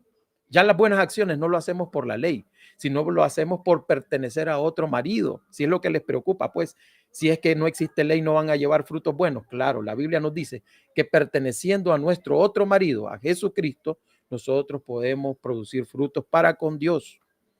Pero hay algo interesante, porque la ley no produce frutos para con Dios. Dice Romanos 7:5, porque cuando estábamos en la carne, las pasiones pecaminosas condenadas por la ley obraban en nuestros miembros y llevaban fruto de muerte. Fruto de muerte, mientras que pertenecer al otro marido nos produce frutos para con Dios. ¿Cuál es el asunto? Pues tenemos que morir a uno de los dos. O morimos a la ley de la muerte o morimos a Cristo. El problema es que si nosotros morimos a Cristo para pertenecer a la ley, entonces lo único que la ley nos puede dar como recompensa es la muerte, porque la única función de la ley es señalar las imperfecciones, nuestros defectos y decirnos que por ellos tenemos que morir. Mientras que si pertenecemos a este otro marido nos entiende, este otro marido nos comprende, este otro marido ha pasado por esas aflicciones, por ese mismo pesar, por ese mismo dolor que tú has pasado, lo ha experimentado y es compasivo y misericordioso. Las tablas no entienden de compasión. ¿Por qué? Porque son hechas de piedra y una piedra no tiene sentimientos, no tiene misericordia, compasión. Y eso es la ley. La ley fue hecha para condenar y matar, no para compadecerse. Entonces, cuando tú llevas a cabo un ministerio que todo se centra exclusivamente en la ley, es un ministerio que Pablo en 2 de Corintios, capítulo 3, versículo 6, llama ministerio de muerte. ¿Por qué? Porque él claramente dice en Romanos 7:6, en cambio ahora, al morir a lo que nos tenía cautivos, quedamos libres de la ley para servir a Dios. No es que seguimos con la ley, porque no podemos estar casados con Cristo y tener al amante de la ley ahí, porque eso sería adulterio espiritual según el silogismo de Pablo. Debemos de pertenecer a uno de los dos, porque de caso contrario sería adulterio espiritual según Romanos 7. Y dice, en la novedad del espíritu y no en la vejez de la letra. En la vejez de la letra. ¿Acaso no hay otro pasaje que habla de eso? Claro, 2 Corintios 3:6. Dice, Él nos capacitó para ser ministros de un nuevo pacto, no de la letra, no de las tablas, sino del espíritu, porque la letra mata. Esta ley, por muy santa, por muy justa y por muy buena, es una santa muerte, porque lo único seguro que tienes es la condenación. Pablo dice en el versículo 7, con relación a esto, de 2 Corintios 3, y si el ministerio de muerte, oigan cómo le llama, ministerio de muerte, grabado con letras en piedra, fue con gloria, tanto que los hijos de Israel no pudieron fijar la vista en el rostro de Moisés a causa de la gloria de su rostro, la cual había de perecer. ¿Qué quiere decir? Que este ministerio es un ministerio grabado en letras de piedra, santa, como le dice Pablo en Romanos 7, pero en 2 Corintios 3:7 le dice muerte, es la santa muerte. Señores, no podemos seguir en un ministerio de muerte. Hay personas que lo hacen con sinceridad, pero no se están dando cuenta que están llevando a muchas personas a tener inseguridad de su salvación. ¿Por qué? Porque el único que puede predicar la ley al imperfecto, al que comete errores, es solamente una receta, la muerte. ¿Y por qué le llama ministerio de muertos? Porque en Éxodo 32:28, cuando Moisés baja con esas tablas, lo primero que ocurre, ¿saben qué es? Un asesinato masivo. Murieron alrededor de 3,000 personas por sus transgresiones y pecados. Pero ¿qué ocurre con el régimen del Espíritu? Como dice Pablo. Bueno, cuando se dio el Pentecostés, ¿cuántas personas fueron salvas de sus delitos y transgresiones? Como 3,000 personas. Entonces, es 1000 veces mejor servir en el ministerio del Espíritu, en el régimen del Espíritu, y conste que la palabra régimen significa un sistema de gobierno que tiene sus propias leyes, su propio sistema de gobernar. Entonces, no es que vamos a vivir en libertinaje, sino en la ley de Cristo. ¿Y cómo sabemos qué es la ley de Cristo? Bueno, el Señor Jesucristo dio claros mandatos a sus apóstoles.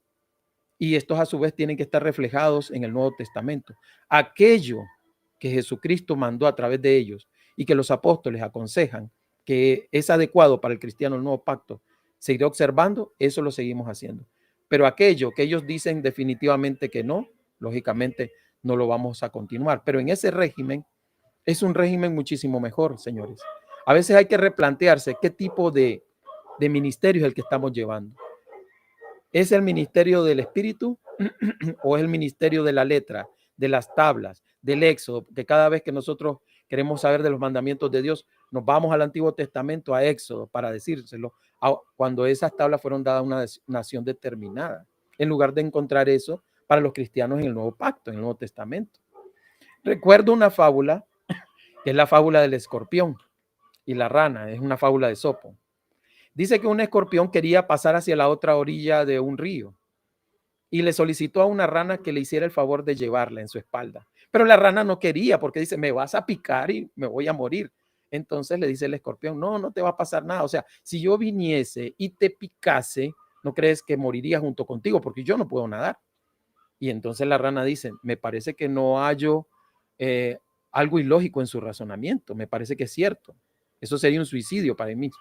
Bueno, la tomó en su espalda, comenzó a nadar y justo cuando llevaba casi la mitad de la orilla del río, pues ocurrió lo esperado. El escorpión picó, la rana se paralizó, poco a poco se iba hundiendo, no podía moverse y solo pudo decir con su último aliento la rana, ¿por qué lo hiciste? Y le dice el escorpión, no es mi culpa, es que esa es mi naturaleza, para eso fui hecha, para atacar y matar. Señores, eso es la ley. Por muy santa y buena que sea, su finalidad es condenar. Ahora, ahí está el punto importante de tu ministerio. ¿Cuál es el ministerio que tú estás llevando? El ministerio de Cristo, porque tenemos que pertenecer a uno de estos dos. O morimos a la ley para pertenecer a Cristo, o tú mueres a Cristo para pertenecer a la ley. Pero una cosa es cierta. No puedes estar con el otro marido y con la amante. Tienes que elegir, hermano, uno de estos dos, o Cristo o la ley. Pero si eliges la ley, lo único que te ha dicho la ley, yo nunca te he engañado. Yo nací para condenar, tal como la fábula de Esopo lo indicaba. Su único objetivo o para lo que fue hecha fue para haber condenado. Y por eso, en este nuevo régimen, la ley solamente servía como tutor para llevarnos a Cristo. Pero ya estando Cristo, tenemos el mejor maestro de todos los maestros, el que nos enseña qué es lo correcto o incorrecto que no debemos de hacer el cristiano del nuevo pacto. Ahora ya no nos dirigimos porque la ley lo diga, sino porque nuestro Señor Jesucristo lo ha dicho. Muchas gracias por haberme escuchado y esa es mi meditación de esta tarde.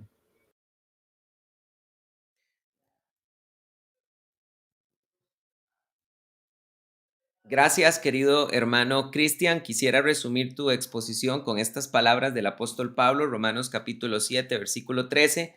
Entonces lo bueno llegó a ser muerte para mí, de ninguna manera. Antes que para que el pecado se mostrara como pecado, me produjo la muerte por medio de lo bueno, a fin de que a causa del mandamiento el pecado llegara a ser en sobremanera pecaminoso.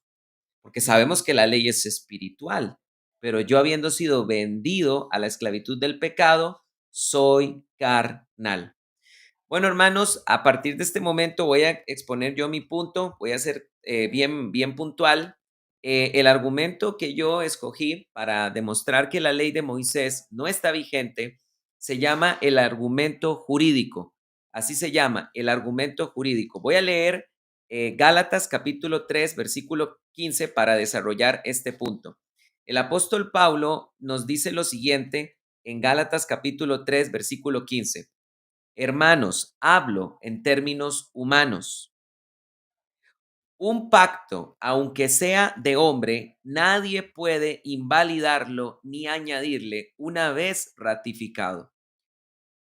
Escogí este argumento porque estoy tratando de meterme en la mente del movimiento de raíces hebreas.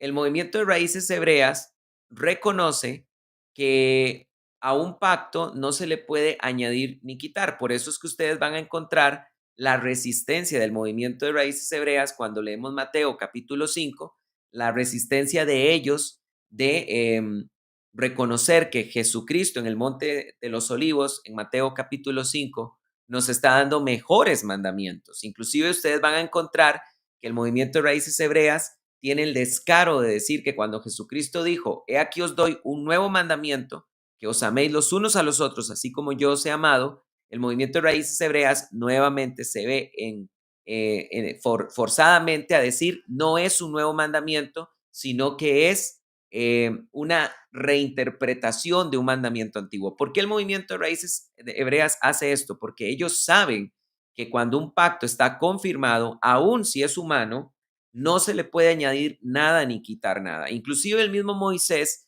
lo dejó muy claro cuando la Biblia dice en Deuteronomio capítulo 4, versículo 2, no añadiréis ni quitaréis nada a los mandamientos que yo os estoy dando. Entonces, es importante comprender este punto de la teología paulina. Cuando un pacto ha sido ratificado, no se le puede quitar nada ni se le puede añadir nada. El movimiento de raíces hebreas no reconoce que estemos en un nuevo pacto. Por eso hablan del pacto renovado, porque de alguna manera lo que ellos quieren hacer es que el Señor Jesucristo lo único que hizo fue confirmar el pacto de Moisés y que sigue vigente el pacto de Moisés. Por eso se llama, según ellos, el pacto renovado, no el nuevo pacto. Ahora, hermanos, escúchenme bien. Si nosotros logramos demostrar que definitivamente tenemos nuevos mandamientos o mandamientos de la ley mosaica han sido obsoletos, han sido anulados, tenemos entonces un punto demoledor para el movimiento de raíces hebreas. ¿Por qué? Porque si podemos demostrar que tenemos nuevos mandamientos y si podemos demostrar al mismo tiempo que algunos de los mandamientos de la ley mosaica con el sacrificio de Cristo fueron completamente abrogados, definitivamente el movimiento de raíces hebreas tiene que reconocer que no estamos bajo la ley de Moisés. ¿Por qué? Porque si nosotros agregamos mandamientos y quitamos antiguos, no podemos decir que estemos bajo el pacto de Moisés. ¿Por qué razón? Nuevamente, insisto en este punto de la teología paulina de Gálatas capítulo 3, versículo 15. Un pacto, aunque sea de hombre, cuando ha sido confirmado, nadie le puede quitar, nadie le puede añadir. Ahora, permítanme referirme a 3 mandamientos que el Señor Jesucristo nos da. Y obviamente estos mandamientos son parte de el nuevo código de jurisprudencia del nuevo pacto, que no es la ley mosaica, es la ley de Cristo, que es superior en todos los sentidos. Porque el nuevo pacto es superior en todos los sentidos porque tiene un mejor mediador, tiene un mejor sacerdote, tiene mejores promesas, tiene un mejor sacrificio, pero ¿saben qué también tiene? Una mejor ley. Y la ley de Cristo ha incorporado mandamientos que no encontramos en ningún lado en el antiguo pacto, en el pacto mosaico, en el pacto sinaítico. Como por ejemplo, ¿cuáles? Bueno, cuando nosotros encontramos a Jesucristo en Mateo capítulo 28 diciéndonos lo siguiente, que vayamos y hagamos discípulos a todas las naciones, bautizándolos en el nombre del Padre, del Hijo y del Espíritu Santo. Este es un mandamiento específico que Cristo nos está dando, que no es parte de los mandamientos, de los aproximadamente 613 mandamientos que encontramos en la ley de Moisés. ¿Dónde encontramos en la ley de Moisés ese mandamiento que dice, vayan y hagan discípulos a todas las naciones, bautizándolos en el nombre del Padre, del Hijo y del Espíritu Santo? Mateo capítulo 28, versículo 19. En ninguna parte. Este es un nuevo mandamiento y no puede decirse que se agregó a la ley de Moisés, porque cuando un pacto ha sido ratificado, nada se le puede añadir ni quitar. Otro ejemplo es cuando, como por ejemplo, cuando Jesucristo en Juan capítulo 13, versículo 13 y 34, dice las siguientes palabras: vosotros me llamáis maestro y señor, y decís bien, porque lo soy. Pues si yo, el Señor y el Maestro, os lavé los pies, también vosotros debéis lavaros los pies los unos a los otros. ¿Dónde en la ley de Moisés se da el mandamiento de que tenemos que lavarnos los pies los unos a los otros siguiendo el ejemplo de Cristo? En ningún lado. Este es un nuevo mandamiento que demuestra que ahora tenemos una nueva ley, ya no la ley mosaica. Y por ejemplo, otro muy contundente también es cuando Jesucristo nos entrega la cena del Señor, que no puede decirse que la cena del Señor sea simplemente una reinterpretación de la cena de la Pascua, porque el Señor nos deja bien claro que su santa cena se tiene que celebrar cada vez que nosotros nos reunamos en su nombre. Y por eso es que encontramos en los documentos de los padres apostólicos que la iglesia primitiva, cada vez que se reunía en su nombre, lo hacía para celebrar la cena del Señor. Es más, en este canal tuve en una ocasión al hermano Arik Barel hablándonos de evidencias arqueológicas que se han encontrado en Israel en los primeros siglos con respecto a la iglesia primitiva. Y una de las cosas que él nos mencionaba era que se encontró una especie de, por decirlo así, de capilla, ¿verdad? Antigua, donde había una mesa en la que se compartía la cena del Señor. Y vemos que si había algo importante en la iglesia primitiva, era participar de la cena del Señor. El mandamiento de la cena del Señor no aparece en la ley mosaica y es evidencia de que estamos hoy en día bajo un sistema de jurisprudencia que no es la ley mosaica, es la ley de Cristo. Ahora, veamos los mandamientos que han sido derogados, que han sido subrogados por Cristo.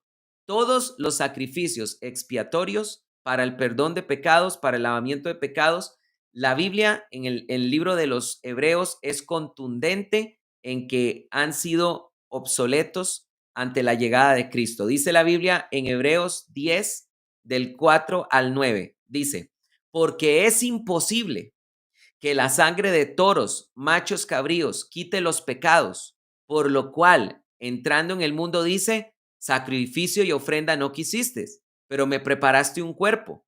Holocaustos y expiaciones no aprobaste. Esto dije, he aquí vengo, oh Dios, para hacer tu voluntad. Quítalo primero, y entonces dice aquí el texto, quítalo primero para establecer lo segundo. ¿Qué era lo primero? Los sacrificios de animales. Para establecer lo segundo, ¿qué es lo segundo? El único sacrificio de Cristo Jesús, el cual con un solo sacrificio santificó para siempre a los que están siendo santificados.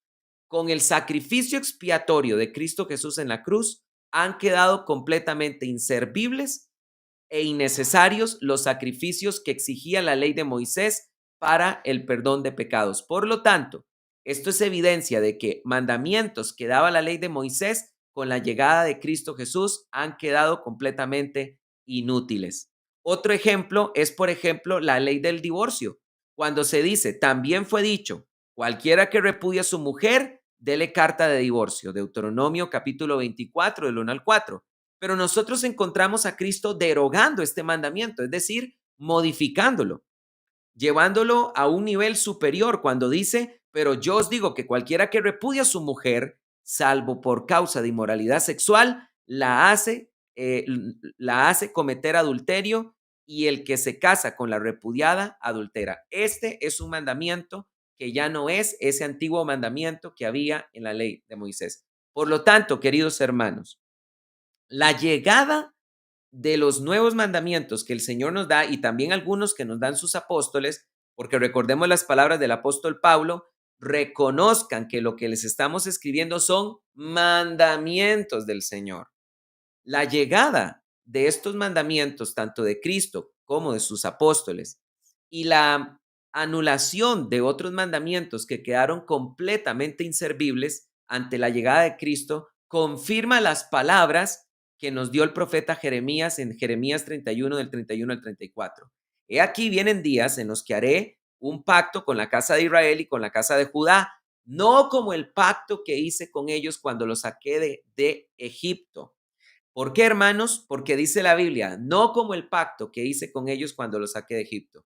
Eso significa que este nuevo pacto no puede tener los mismos sacerdotes, por eso tenemos a Jesucristo, sumo sacerdote según el orden de Melquisedec para siempre, por eso no podemos tener el mismo mediador, no podemos tener tampoco el mismo legislador y mucho menos la misma ley. En palabras del hermano Juan, que una vez lo entrevisté, me gustó muchísimo estas palabras que dijo él. Cristo no es un remiendo para un vestido nuevo. Cristo es completamente el vestido nuevo. Nadie le pone un remiendo viejo a un vestido nuevo porque el remiendo viene y estira el vestido y entonces el daño llega a ser peor. Cristo no es un parche para la ley de Moisés. Cristo es el traje nuevo por completo. Bendito sea el Señor por esto. Bien, vamos a ir cerrando, queridos hermanos. Quisiera escuchar algunas reflexiones finales y hacer una pregunta también. Gracias de verdad, queridos hermanos, por haber hecho estas exposiciones tan buenas. De verdad que sí, he aprendido muchísimo de ustedes. Yo quisiera tal vez hacer una pregunta diferente a cada uno de ustedes, de acuerdo a lo que los conozco un poco. Hermano Steven, hermano Arik, ¿por qué crees tú que es peligroso este movimiento mal llamado movimiento de raíces hebreas? Bueno, yo creo que del momento que nosotros nos desviamos nuestros ojos de Cristo, nos perdemos.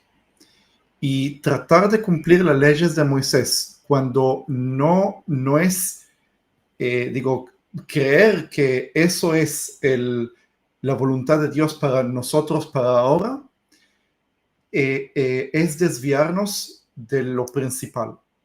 Claro, muchos van a decir, bueno, yo estoy cumpliendo el mandamiento en honor a Cristo, en honor a Dios. ¿Sí? El problema es que están invirtiendo tiempo, energía en algo que Dios no les exigió. Y ahí se abren puertas para desviarse de la verdad, desviarse de Cristo. Yo como judío, yo sí cumplo algunas cosas de la ley de Moisés, no porque creo que si no las cumplo, entonces estoy en pecado. Las cumplo porque es parte de mi tradición, es parte de mi cultura, y también creo que lo puedo usar como herramienta de educación. ¿Sí? Por ejemplo, no como pan con levadura durante los 7 días de la Pascua. Si como, no pasa nada. Si como, no es que estoy en pecado o algo así, sino que es una sombra que la uso para educar a mi familia de que Cristo es el pan sin levadura, que tenemos que comerlo y es parte de nosotros. Pero del momento que realmente crees que si comiste pan con levadura durante los 7 días de la Pascua, de Pesach, el hecho que crees que estás en pecado nada más por cumplirlo, ya te estás desviando de la verdad de Cristo y eso es peligroso. Esa es mi respuesta. Claro, puedo agregar mucho más, pero sé que el tiempo está limitado. Gracias, hermano Steven. Claro, o sea, tienes mucha razón en lo que dices. Muchos de los mandamientos de la ley de Moisés son cuestiones culturales de ustedes, ¿verdad? Por ejemplo, la fiesta de Pentecostés, ¿verdad? Están recordando que habitaron 40 años en el desierto, así que eso es como que a nosotros nos quieran quitar aquí en Costa Rica el 1 de diciembre, que es la abolición del ejército de Costa Rica. Entonces, claramente se entiende que ustedes también por un aspecto cultural pues harán este tipo de cosas todavía, aunque dejas muy claro, ¿verdad? Que sostienes que aún no hacerlo no es pecado.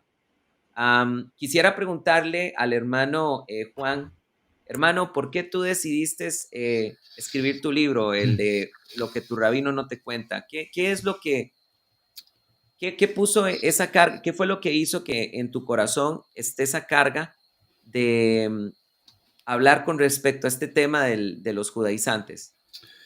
Bueno, yo me involucré con el movimiento de las raíces hebreas y con lo que yo me consideraba mesiánico en el 2005, hace 20 años.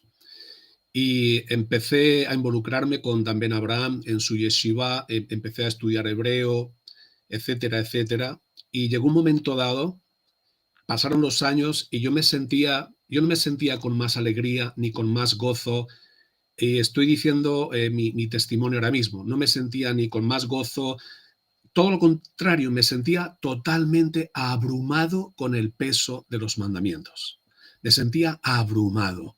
Y cuanto más conocía de la Torá y cuanto más me metía, más decía, madre mía, lo que me falta, todo lo que me falta por hacer. Era como una desesperación. Y en el 2015, o sea, un poquito antes, pasaron los años y yo estudiaba la parashá semanal y todo, intentaba guardar la Torá en la medida que podía, pero empecé a entender la gracia. Yo escuchaba la gracia y decía, no entiendo lo que es la gracia, no entiendo lo que es el amor, no entiendo lo que es la ley de Cristo, porque yo estoy intentando ganarme la bendición haciendo cosas y quiero ser justo por medio de la ley, quiero agradar a Dios por mis obras, por mis hechos, y la verdad es que no, no lo consigo, no tengo esa alegría y ese gozo. Y fue cuando me metí a estudiar el nuevo pacto y las promesas. Por eso dice, son mejores promesas. Y la gente dice, ¿qué quiere decir que son mejores? Bueno, en el Antiguo Testamento es, Dios va a bendecir tu mesa de amasar el pan, tus cabras, tus ovejas, tu mujer no va a abortar. Todos son en la carne. Las promesas de la Torá están en la carne. Ahora, las promesas en el nuevo pacto es, me vais a conocer todos, vais a tener un conocimiento por vuestra propia experiencia, porque vamos a tener una relación, vais a tener, o sea, son promesas espirituales, el perdón de Dios, la presencia del Espíritu. Yo no quiero tener cabras, ni tener ovejas, ni vacas. Aparte, tengo un piso muy pequeño, no caben las ovejas en mi piso.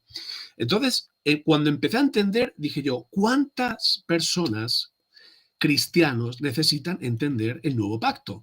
¿Cuántas personas necesitan entender la gracia, el amor, de que Dios nos ama, de que Él está con nosotros, de que hay un árbol del conocimiento del bien y del mal, que es la ley, y hay un árbol de vida? Y si vas al árbol del conocimiento, como ha dicho nuestro hermano Cristian, el fruto es la muerte. Del árbol del conocimiento del bien y del mal, hay que saber el bien, hay que evitar el mal, hay que saber el bien. Ese es el árbol del conocimiento del bien y del mal. Ahora, el árbol de la vida es, venid a mí, creed en mí, descansad en mí, soy Cristo, soy el árbol de la vida. Y entonces por eso decidí hacer ese libro y hacer muchos más que tengo, tengo muchos más libros tocando el tema del nuevo pacto, de la gracia, de la ley de Moisés y todo eso. Y sabes, hermano, que si escuchas a la maestra judaizante Katy Gómez dice que el árbol de la vida es la Torá. Y que si uno no está arraigado al árbol de la vida, que es la Torá, entonces uno está en maldición. Y es completamente lo contrario. Y después el movimiento de raíces hebreas dice que es que ellos no enseñan que la salvación tenga que ver con la ley de Moisés. No, claro que sí. Sus grandes expositores, como Iván Martínez y como la señora Katy Gómez, dicen claramente que el árbol de la vida es la Torá. Y si hay algún árbol de la vida, tiene que ser solamente Cristo. Así es. Amén. Bien, Así es.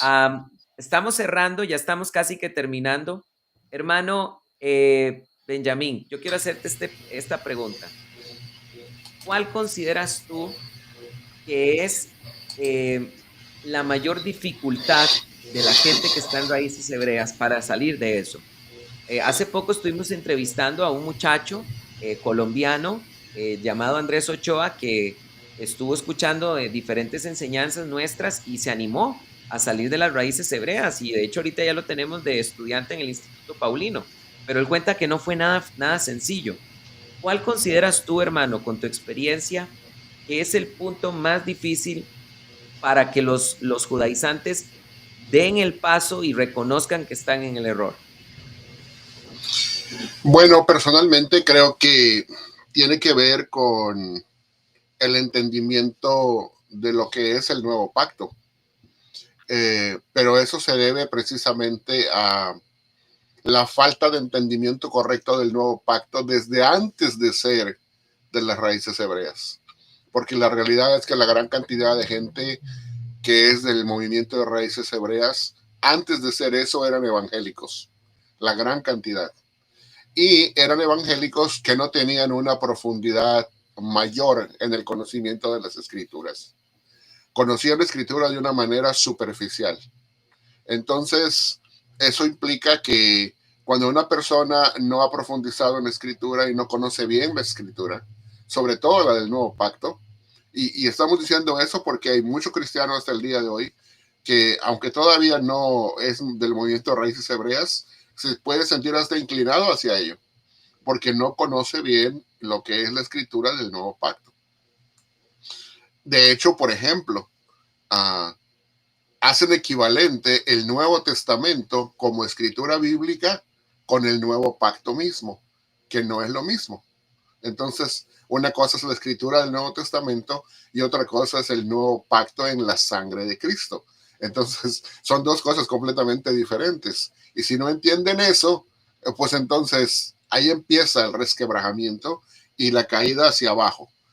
Ahora, al no comprender bien la escritura, entonces viene cualquier movimiento de raíz hebrea y los deslumbra con 2, 3, 4 palabras de hebraniol que traigan, los dejan totalmente impresionados y se van para el movimiento de raíces hebreas.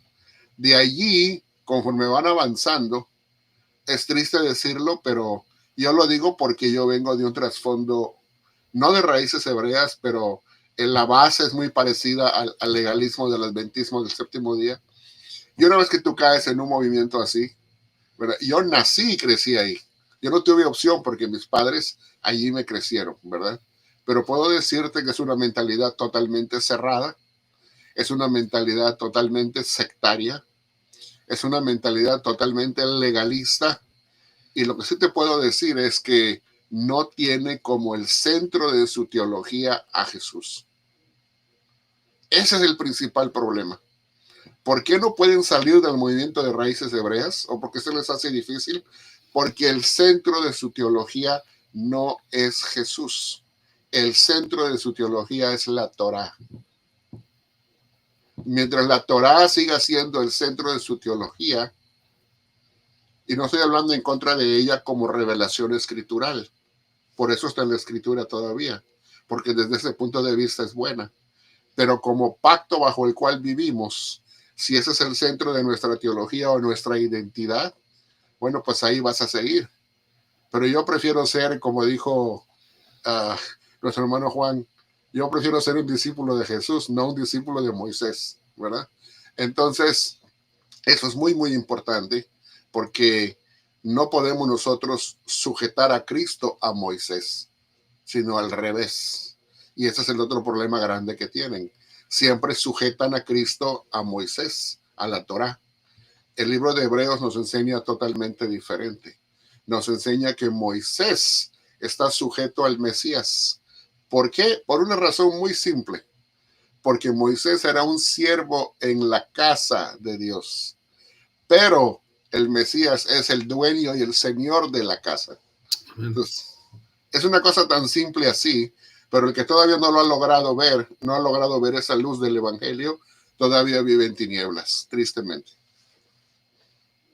Impresionante. Yo quisiera agregar, antes de hacerle la pregunta de cierre a nuestro hermano Cristian, que un problema muy grande del movimiento de raíces hebreas, hermanos, es que en realidad el movimiento de raíces hebreas desobedece al mismo Moisés. Esto es exactamente lo mismo que pasó en el tiempo de Jesús, cuando Cristo les dijo, si no me creen a mí, al menos crean en Moisés. Yo le digo hoy a los señores de las raíces hebreas, señores de las raíces hebreas, si ustedes no quieren creernos a nosotros, créanle a Moisés, porque Moisés dijo, Yahvé vuestro Elohim os levantará un profeta como yo.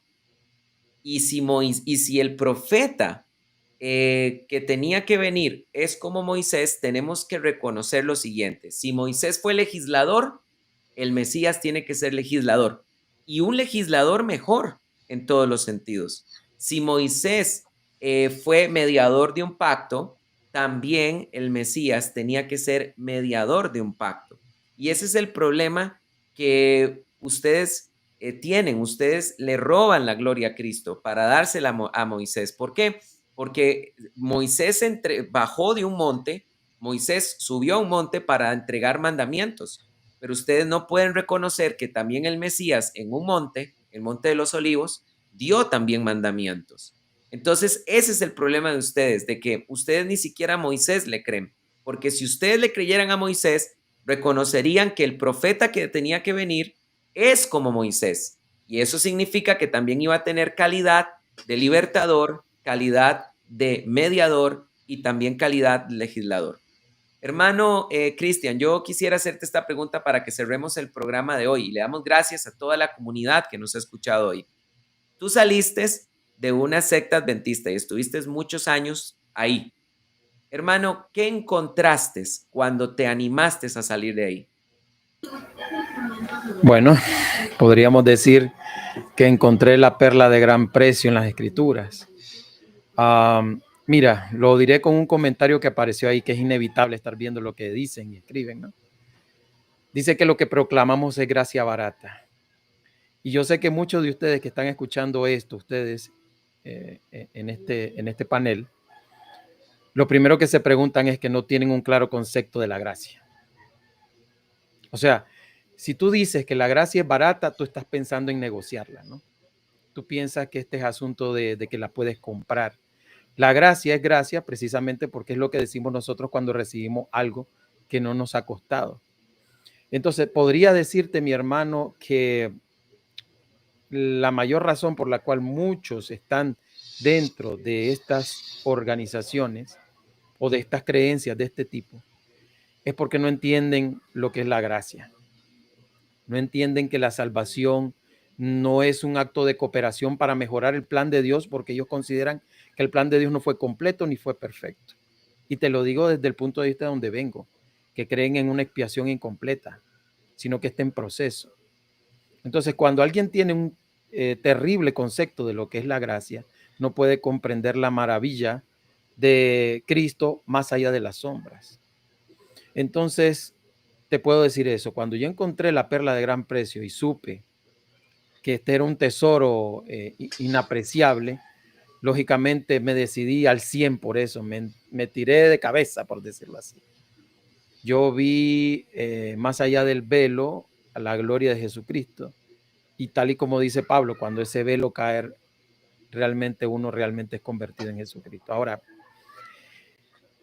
creo que el punto vital es que las personas quieren obedecer a Dios, ¿ok? Hay un enorme énfasis en ser obediente a Dios. La obediencia, obediencia, obediencia. Entonces, cuando tú vienes con un tema de la gracia, ellos piensan en obediencia. ¿Por qué? Porque ellos piensan que es fe más mis acciones lo que me va a permitir llegar al reino de los cielos. Entonces es una equivocación. Tienen un terrible concepto de lo que es gracia. La gracia no se compra, la gracia se obtiene por medio de la fe y precisamente es sin obras, dice. Sin obras para que nadie se gloríe. Es solamente para la gloria de Jesucristo. Cristo es el que justifica, Cristo es el que santifica, Cristo es el que perfecciona, Cristo es el que redime. Y muchas personas piensan que esto lo pueden obtener a través de la ley. Y eso es un grave error. La ley no fue diseñada para santificar a nadie. Lo único que nos da santificación, según Hebreos 10:14, es la sangre de Jesucristo. No hay otra cosa. Y el problema es que de manera muy sutil está quitándole gloria a Jesucristo, porque ponen la seguridad de la salvación no solamente en Jesús, sino también en tu esfuerzo. Ponen que las fiestas no son una sombra real de Cristo, sino que también hay que cumplirla para alcanzar el reino de Dios. Entonces, están quitándole gloria a Jesucristo en cierto sentido. Y por eso es que nos preocupamos. Y porque el que va al frente de esa proclamación es el ministerio de condenación. Ellos tienen un ministerio, sí, pero un ministerio de muerte y de condenación, no de salvación. Y eso es lo que nos preocupa y por eso nosotros estamos aquí hoy hablando de esto. Ahora, yo quiero dirigirle esto a mis hermanos. Jesucristo no nos mandó a guardar sombra. Yo estoy 100% de acuerdo con ustedes que hay que obedecer a Dios, pero hay que obedecer las cosas que Él nos ordenó a los cristianos, no a guardar sombras. Y cierro con eso. Amén, hermano. Muchas gracias por recordarnos tu testimonio de que estuviste tantos años en una secta adventista, y hermoso lo que dices de que al ver la gracia viste a Cristo detrás del velo y encontraste la piedra del gran precio. Queridos hermanos, gracias por haber estado hoy aquí con nosotros. Quiero solamente antes de despedirnos compartir los canales. Aquí está el link. Voy a compartir los canales de todos. Aquí está el link del canal de nuestro hermano Benjamín Escalante, que se llama Casa de Estudios El Reino de Dios. Ahí les está apareciendo los links. Yo los invito para que se suscriban en este momento. Aquí también voy a compartirles el canal de nuestro hermano Juan José, que se llama Viviendo en Libertad. Los invito para que le den seguir, ¿ok? Para que también se suscriban. Aquí les voy a compartir el canal del hermano Arik Barel para que también lo puedan escuchar a él. Permítanme un segundito. Aquí está el canal de nuestro hermano Arik Barel. Aquí les va el link de nuestro hermano Arik Barel. Si usted no está suscrito, por favor, suscríbase también en el canal de Arik. A ver, me falta el de Metanoia. Aquí mismo se los voy a compartir. El canal de nuestro hermano Cristian Metanoia. Este es el link. Aquí les estoy compartiendo el link también.